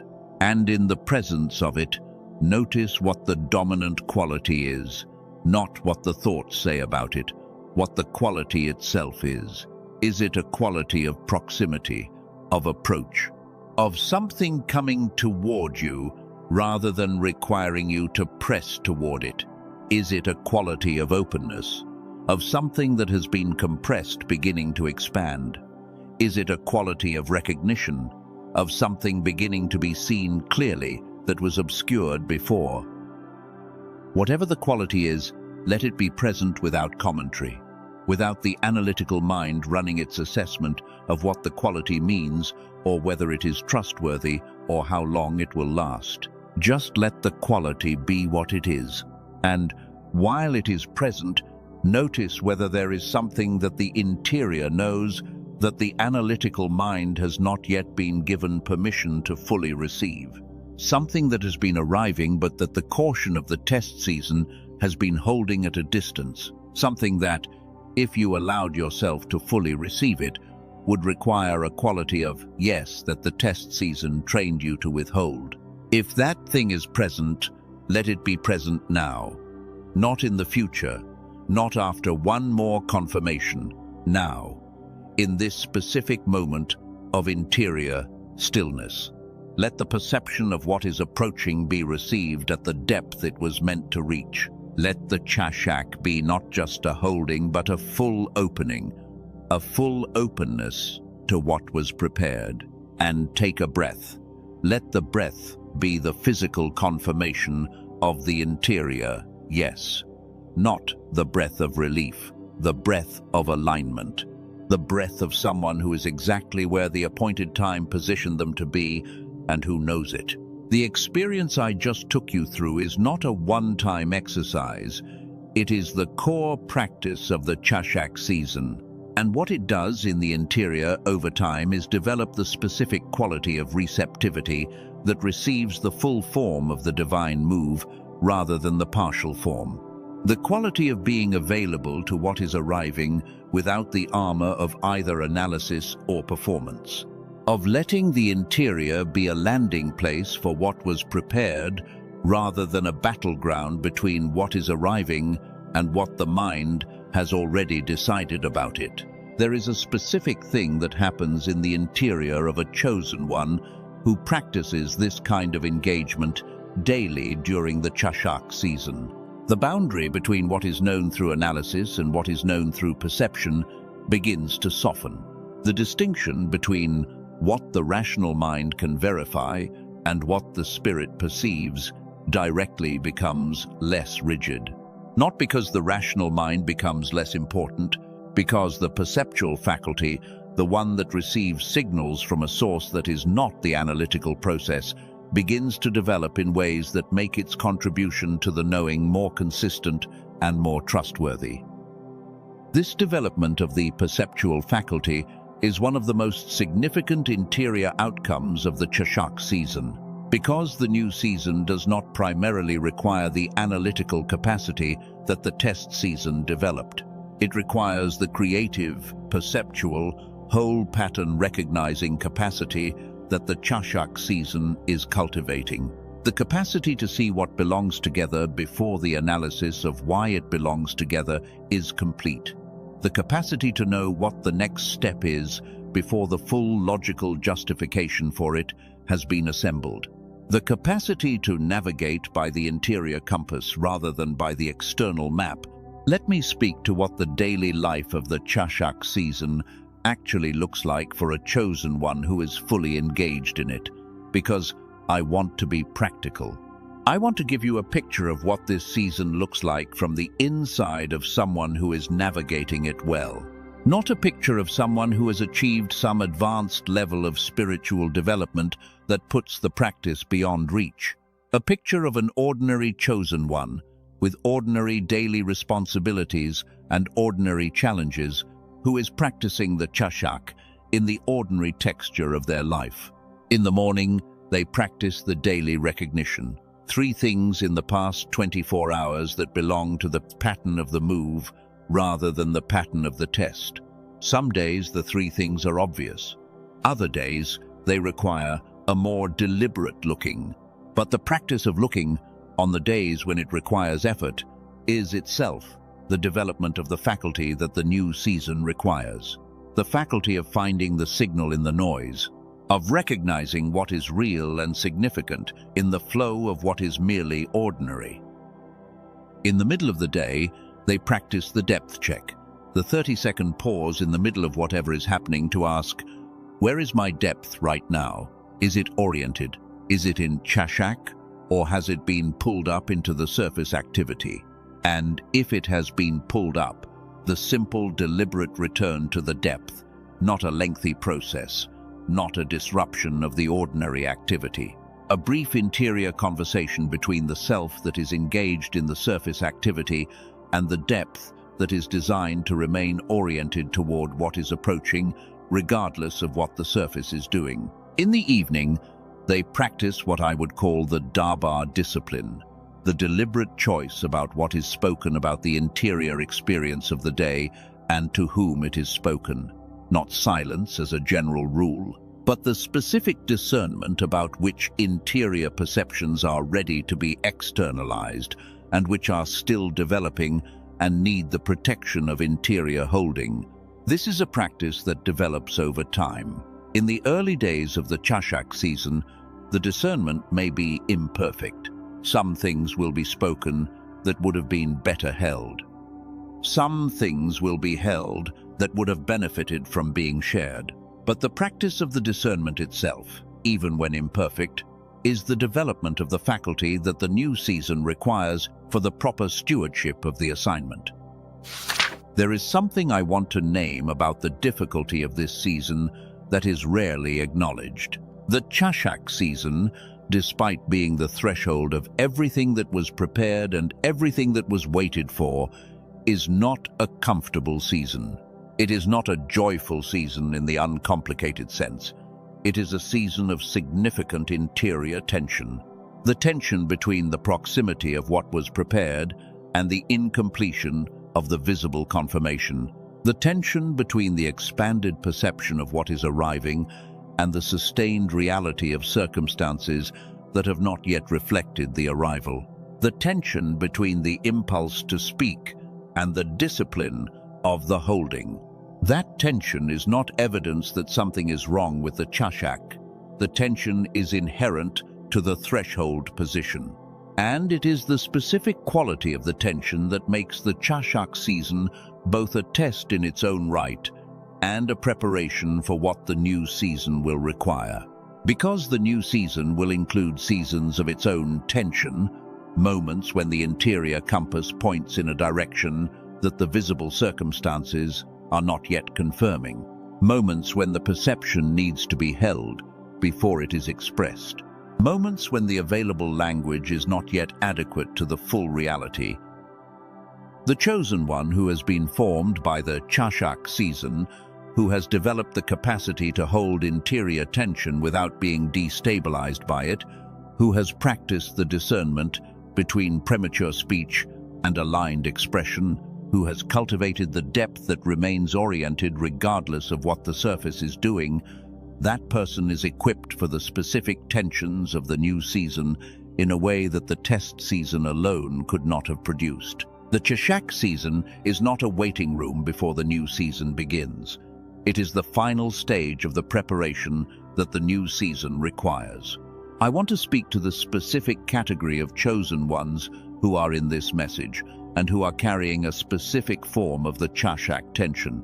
The category of those who have been in this threshold position before, who have been at what felt like the edge of the arrival in a previous season, and who held the chashak through that season, only to find that the arrival was not the full arrival they had been sensing, that the season that followed was another layer of the test rather than the opening of the new season. If you are in that category, what you carry is a specific form of guardedness about whether what you are sensing now is real or is a repetition of the previous pattern. And that guardedness is not weakness. It is the specific form of wisdom that the previous experience produced. I am not asking you to set it aside.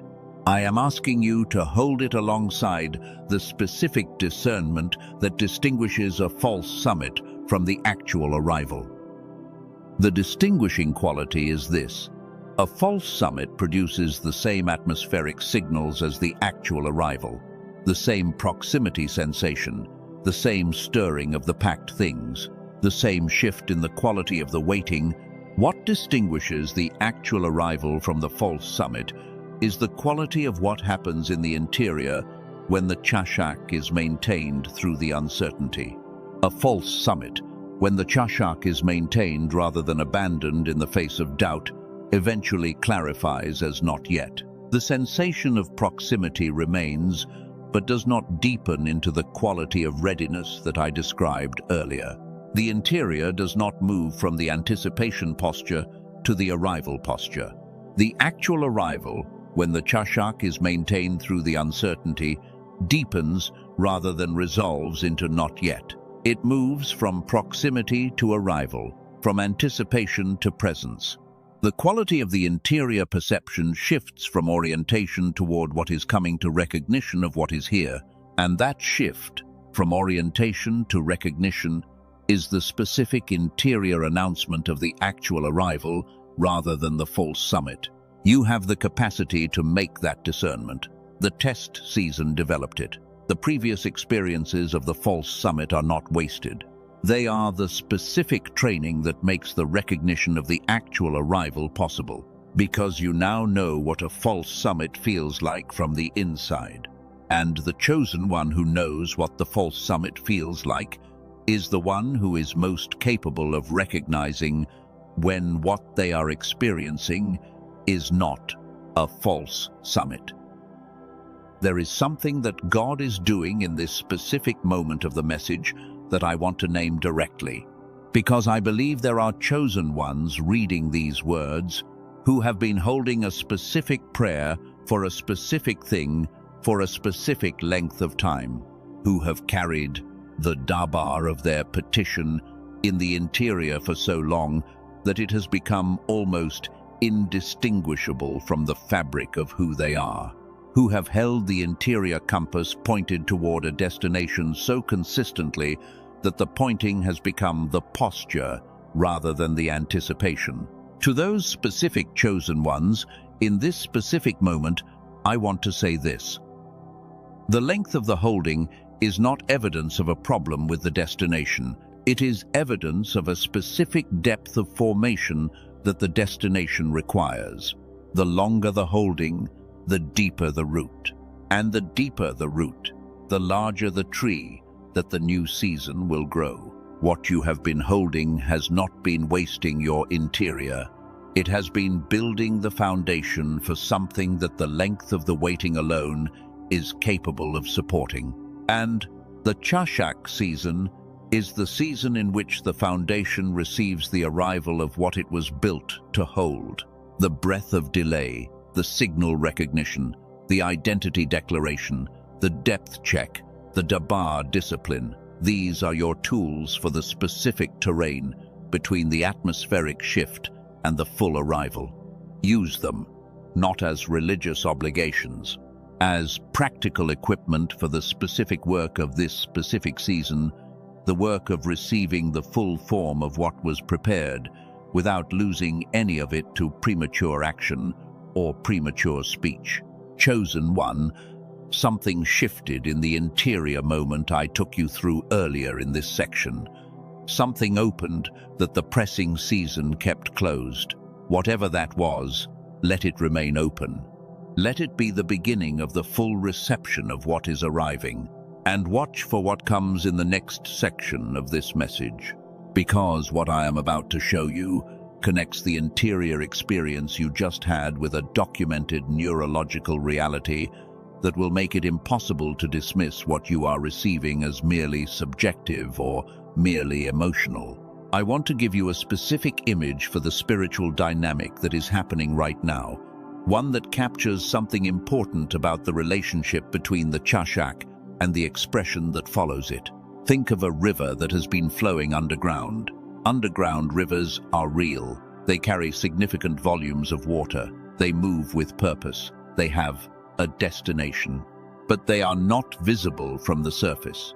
They have been doing their work in the hidden place for the full duration of the period they have been underground.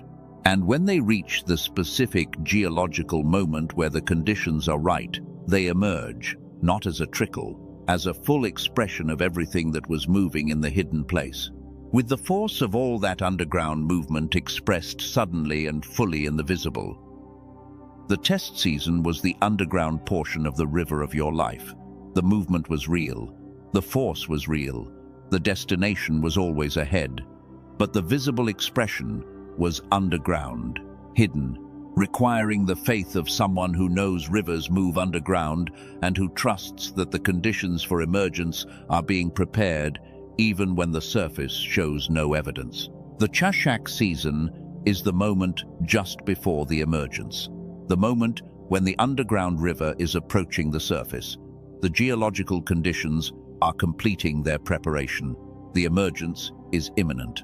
And the specific quality of the Chashak in this moment is not the endurance of the underground portion. It is the gathering of the full force of the underground movement for the moment of emergence. When the emergence comes, it will not look like a trickle appearing through a crack in the rock.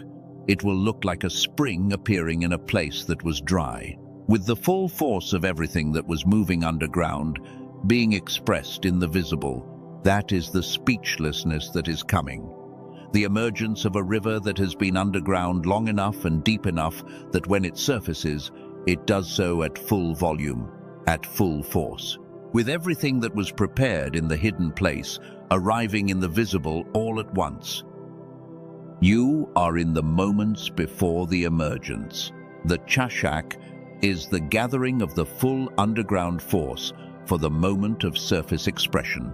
And the tools I have given you in this section, the breath of delay, the signal recognition, the identity declaration, the depth check, the Dabar discipline, these are the practices that keep you in the underground long enough and deep enough for the emergence to happen at full volume rather than partial.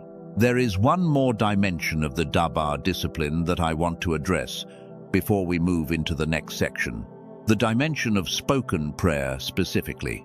Because there is a quality of prayer in the Chashak season that is different from both the petition prayer of the test season and the declaration prayer I described earlier. It is the prayer of pure reception, the prayer that has no petition in it, not because the petitions are no longer needed, but because in the Chashak season, a specific form of prayer is invited that is simply the interior turning toward the presence that is already present and being still in that presence. No words, no agenda, no asking. Simply being in the presence of the one who planned the move and whose presence is now, in the Chashak season, more immediately perceptible than at almost any other point in the journey. This form of prayer is sometimes called contemplative prayer in various traditions, but I want to name it in the specific context of the Chashak season rather than in the context of spiritual tradition. Because in the Chashak season, it is not a practice of advanced spirituality, it is the most natural response to the specific atmospheric quality of what is happening. When the presence of the divine is perceptible in the atmosphere, at the level it is perceptible in the Chashak season, the most natural prayer is not words. It is presence meeting presence, awareness meeting awareness. The one receiving and the one giving meeting in the interior space where the meeting was always possible, but the demands of the test season did not often create the conditions for it. I want to tell you what happened in the life of a chosen one who entered the Chashak season without the tools I have been describing, not as a cautionary tale, as a way of naming what the tools protect against, so that the protection is concrete rather than theoretical. This person felt all the atmospheric signals of the Chashak season clearly, the proximity of what was approaching, the stirring of the packed things, the shift in the quality of the waiting. And the response was exactly what the pressing mode of the test season had trained. More activity, more strategic pursuit of the direction the perception was pointing, more speaking about what was being sensed to more people in more contexts, more trying to accelerate the arrival of what felt close. The result was what I described earlier in this message, a narrowing of the receiving frame to the specific form of the move that had been spoken about and pursued, an activation of relationships at the wrong moment that caused some of them to close before they could open to their designed depth, and a partial form of the arrival, when it came, that fit the shape of what had been pursued and spoken about, but that was missing the dimensions that would have arrived from the unexpected angles. The chosen one received something real, but they did not receive the full form of what had been prepared.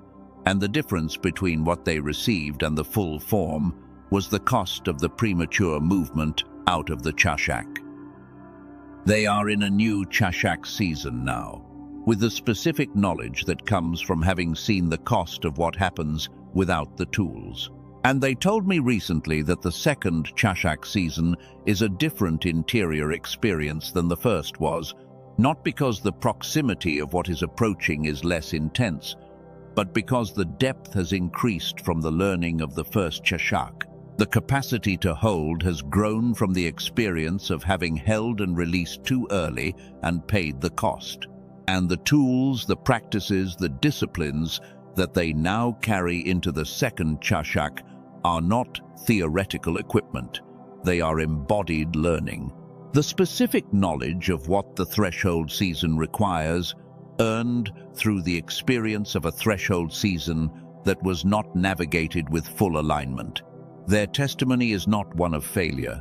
It is one of the most honest and most useful testimonies for the chosen ones in this message who are in their first Chashak season, because it names the real cost of the pressing mode at the threshold with the specificity that only comes from having lived it. And because it confirms, from the other side of the experience, that the Chashak is not optional, not a spiritual nicety for the advanced practitioner, the specific requirement of the specific season that produces the specific quality of arrival that the move was designed to produce. Chosen one, if something shifted in that interior moment, type something shifted in the comments. Not what shifted, just that it did. Because the community of chosen ones in this space are doing this with you at the same time, and the simultaneous interior yes of chosen ones who are at the same threshold in the same appointed time is not incidental. It is part of how the appointed time declares itself. Chosen one, if something shifted in that interior moment, type something shifted in the comments. Not what shifted, just that it did. Because the community of chosen ones in this space are doing this with you at the same time. And the simultaneous interior yes of chosen ones who are at the same threshold in the same appointed time is not incidental. It is part of how the appointed time declares itself. What I am about to show you was documented in a laboratory by a researcher who was not looking for a spiritual answer. He was not studying chosen ones. He was not studying divine moves or formation seasons or the Chashak. He was studying the fundamental architecture of the human brain and asking a question about what the brain looks like when it is operating at its full designed capacity versus when it has been constrained by the conditions of sustained pressure. And what he found illuminates everything we have been discussing in this message from a completely unexpected angle. The researcher was Dr. Roger Sperry. The Nobel Committee recognized his work in 1981 as among the most significant contributions to the understanding of human consciousness in the 20th century, not because his findings were what anyone expected, but because they revealed something about the architecture of human thought that changed how scientists understood cognition, creativity, and the specific quality of knowing that the ancient texts associated with wisdom and divine guidance. What Dr. Sperry found was this: the two hemispheres of the human brain do not simply divide the labor of thinking. They operate in fundamentally different modes of understanding. The left hemisphere processes information sequentially. It categorizes, it analyzes, it produces the logic of cause and effect. It is the hemisphere most active in conditions of sustained pressure, sustained uncertainty, and sustained demand for immediate navigation. It is the hemisphere that kept you oriented through the test season, assessing, planning, managing, surviving. The right hemisphere operates differently. It processes information simultaneously rather than sequentially. It perceives the whole pattern before it perceives the individual parts. It is the hemisphere most associated with creative breakthrough, with whole pattern recognition, with the sense of knowing something without knowing how you know it, with the experience of seeing what belongs together before you can explain why. It is the hemisphere most active in conditions of rest, integration, and open receptivity. The hemisphere of the Chashak. Under sustained stress, the brain shifts its activity balance toward the left hemisphere, not because the right hemisphere stops functioning, because the sustained demand for immediate navigation draws disproportionately on the left hemisphere resources, and the right hemisphere, which requires a quality of integration and openness to operate at its full capacity, becomes progressively underutilized in proportion to the duration and intensity of the sustained pressure. Here is the specific application of this to your life right now. The test season, by its nature, was a sustained period of pressure that required constant left hemisphere activity, constant analysis, constant navigation, constant management of an environment that provided limited information about how long the season would continue or whether the compass was accurate. That sustained left hemisphere demand produced a measurable shift in the brain activity balance, not a failure of the mind, an adaptation. The brain doing exactly what it is designed to do in conditions of prolonged uncertainty and demand. But the adaptation that served you in the test season becomes the limitation in the new season, because the new season does not primarily require efficient navigation of immediate threats. It requires the kind of whole pattern recognition, creative contribution, and integrated knowing that the right hemisphere provides. It requires the specific mode of understanding that perceives the gestalt before the parts, that recognizes what belongs together before the analysis is complete, that knows the direction before the full map has been assembled. It requires the mode of processing that the Chashak season is designed to restore. This is the neurological foundation of everything I have been describing as the Chashak. The intentional stillness, the breath of delay, the signal recognition practice, the depth check. These are not merely spiritual disciplines. They are practices that create the neurological conditions for the right hemisphere to restore its integration with the left. For the whole brain activation that was suppressed by the sustained pressure of the test season to begin to come back online. For the capacity of the brain to operate at the full integration that Dr. Sperry identified as the signature of optimal human cognitive function.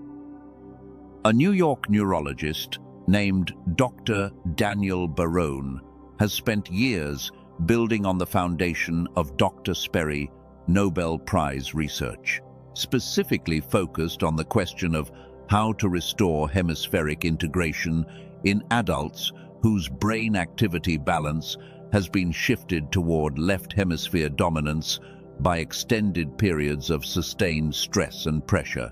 What he developed is a method he calls neural sync technology, a specific daily 8-minute audio practice that engages the precise neurological patterns associated with whole brain integration. The state that Dr. Sperry identified as the signature of a mind operating at the full spectrum of its designed capacity.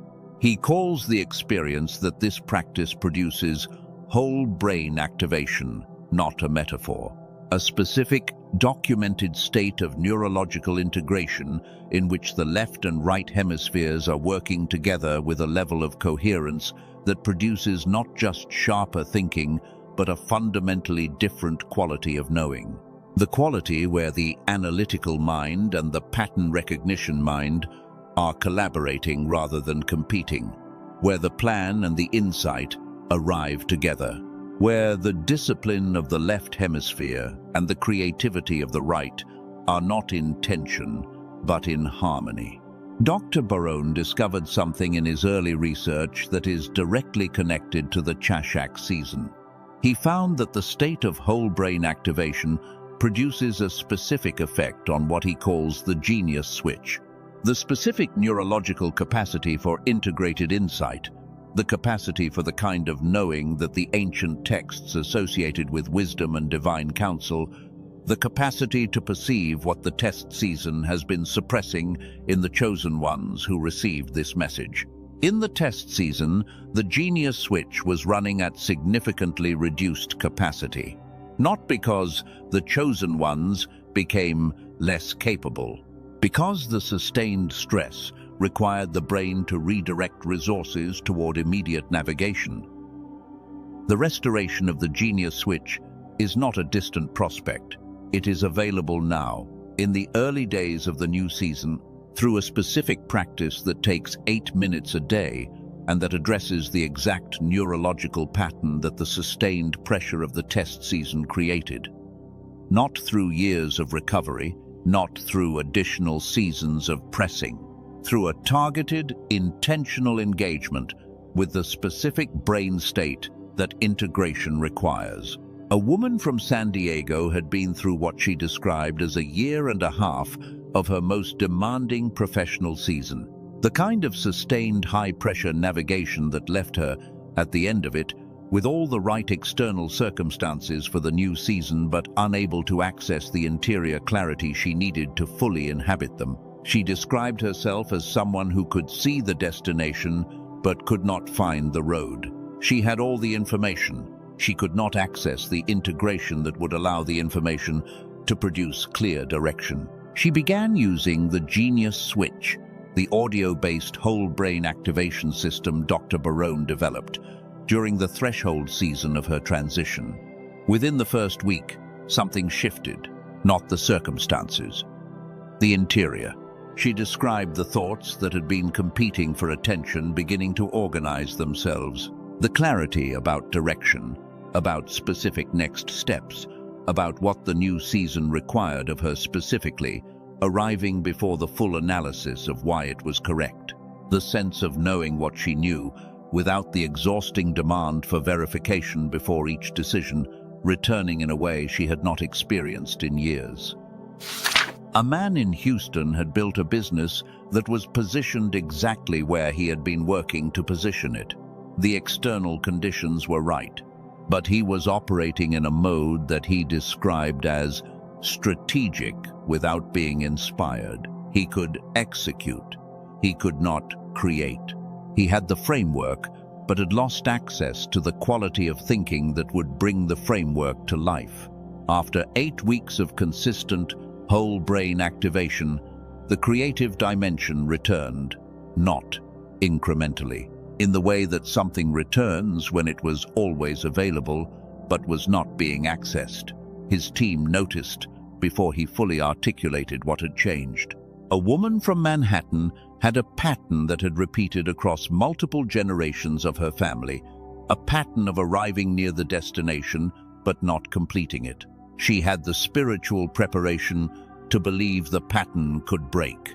What she needed was the interior clarity to make the specific choice in the specific moment that would break it rather than repeat it. What the Genius Switch gave her was not courage. She already had courage. It gave her clarity at the moment that clarity mattered most. The clear perception of what the right choice was in the instant when the pattern was attempting to reproduce itself. She made the choice. The pattern broke. The product Dr. Barone has made available through this research is called the Genius Switch, an audio-based system that delivers neural sync technology in 8 minutes a day, in any environment, without requiring specialized equipment or training. The regular price is $49. For those who access it through the description link on this message, it is available at $39 during the current window of access. The window is not permanent. It is specifically offered to those who are at the exact transition junction this message is designed for. What comes with the Genius Switch at the $39 entry includes 4 additional resources that Dr. Barone developed specifically for the transition between seasons. Resources that address the exact interior challenges we have been mapping in this message. The integration of the practical and the inspired, the anchoring of the new identity in a neurological state that sustains it, the development of the interior navigation that the new season requires. The guarantee is complete. 100% of the investment returned if within the specified period you do not experience the quality of shift that has been described. Not conditional, not partial, complete. Because what Dr. Barone is offering is backed by the foundational research of a Nobel Prize winner and by the documented outcomes of thousands of people who have used it at exactly the junction this message is addressing. One more thing. The specific neural sync technology in the Genius Switch is not available on YouTube or Spotify or any general streaming platform. There are recordings on those platforms that use similar language but that lack the specific design principles that make the genuine practice effective. The link in the description of this video takes you to the verified source. That is the only source that delivers what I have described in this message. Chosen one, the interior shift you experienced in the guided moment in the previous section of this message, the opening, The quality of the reception, the sense of what was approaching being received more fully than before, that is what whole brain activation amplifies. It does not produce the experience. The spirit produces the experience. But it restores the neurological capacity to sustain and deepen that experience in the daily life of the new season, to make the signal recognition a consistent capacity rather than an occasional grace. To make the whole pattern knowing accessible not just in the rare moments of interior clarity, but in the ordinary navigation of the appointed assignment. The link is in the description. The access is available now. The season is the right one. The $39 entry with the complete guarantee is a responsible decision for a chosen one at the threshold of a divine move who wants the full resource of their mind available for what is arriving. I want to go deeper into what neural sync technology actually is and what it is not, because I have spoken about it in terms of its effects and its outcomes. But the chosen one who is at the threshold of a divine move deserves to understand what it is actually engaging when they use it, not the technical neuroscience in full detail that is available in Dr. Baron documentation, but the essential mechanism in language that connects with the interior experience we have been building throughout this message. Neural sync technology engages a specific pattern of audio frequencies that are designed to stimulate the interaction between the left and right hemispheres of the brain, not by forcing a specific brain state, by creating the acoustic conditions in which the brain naturally tends toward integration, in the same way that certain environmental conditions, deep, quiet, natural sound, the absence of cognitive demand, tend to support the brain moving toward integration naturally. The specific audio design of this tool creates those conditions intentionally and concentratedly in an 8-minute window. The design is based on Dr. Sperry documented finding that hemispheric integration produces specific patterns of neural activity, and Dr.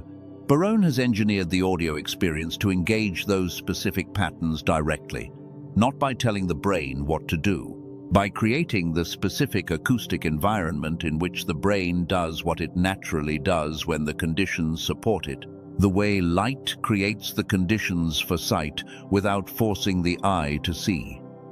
The brain integrates when the conditions support integration.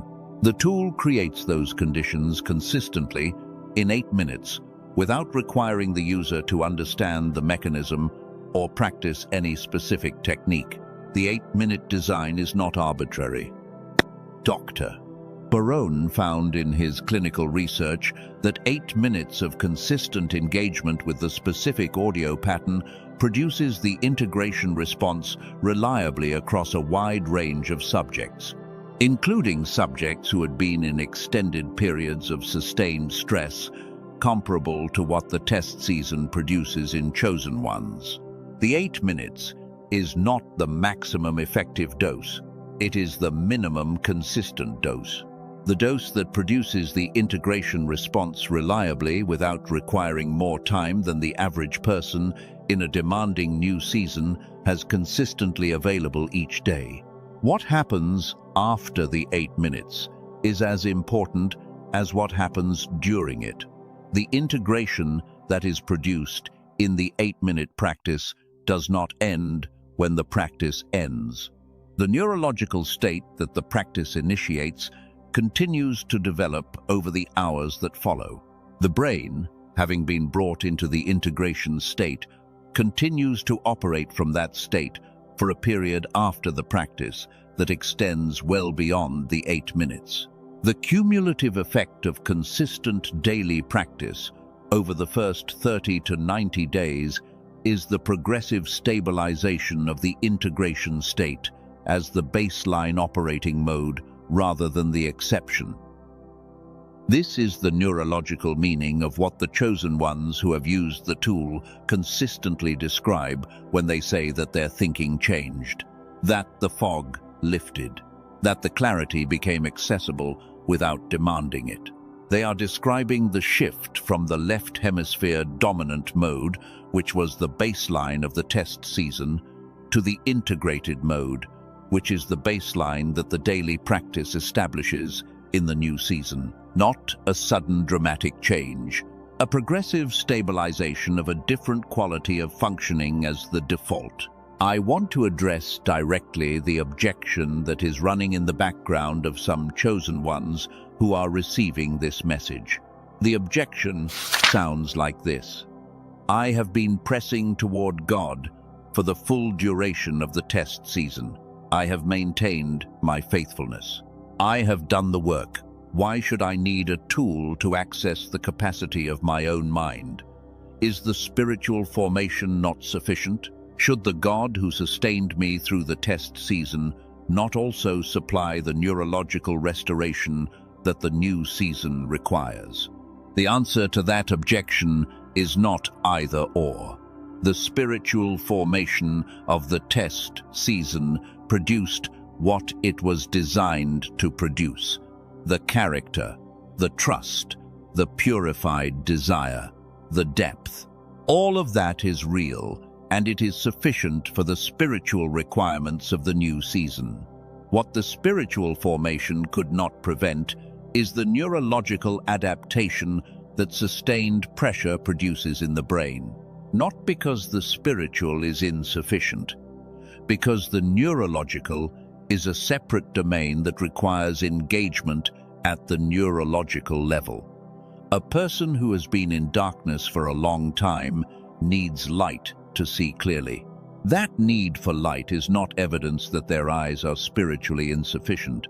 It is a feature of how eyes work, and the provision of light is a practical response to a practical need, not an indictment of the eyes. The tool is not a replacement for the spiritual formation or for the ongoing relationship with God that the new season requires. It is a specific practical response to a specific practical need. The need of a brain that has adapted to sustained pressure to restore the integration mode that the new season requires. And the response of using the tool is not unspiritual. It is the appropriation of a resource that was prepared in a research laboratory by a person who was not looking for a spiritual application, but whose findings serve one. There is something worth naming about the specific timing of this tool becoming available to you. You did not encounter this during the test season. The test season, which required the left hemisphere navigation mode, did not need this tool. The test season needed the endurance and the faithfulness and the sustained pressing that the test season produced. But the new season, which requires the integrated mode, which requires the whole brain activation, which requires the genius switch to be on rather than suppressed, this season is the one in which the tool becomes relevant, and you are encountering it at the specific moment when it is relevant, not before you needed it, now that you need it. That specific timing is not an accident.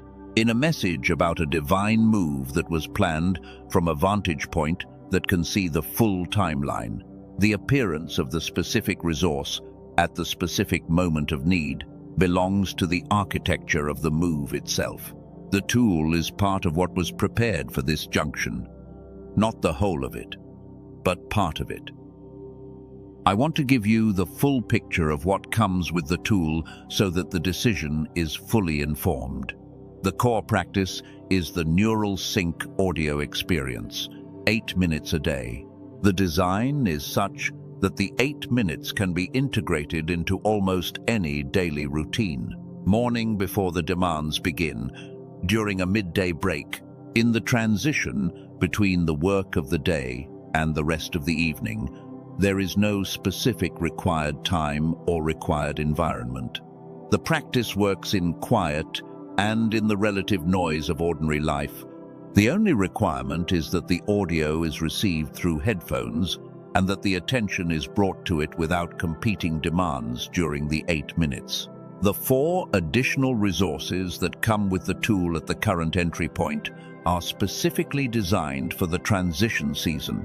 The first addresses the integration of the neurological clarity that the practice produces with the specific daily decisions of the new season. The second provides a guided framework for developing the signal recognition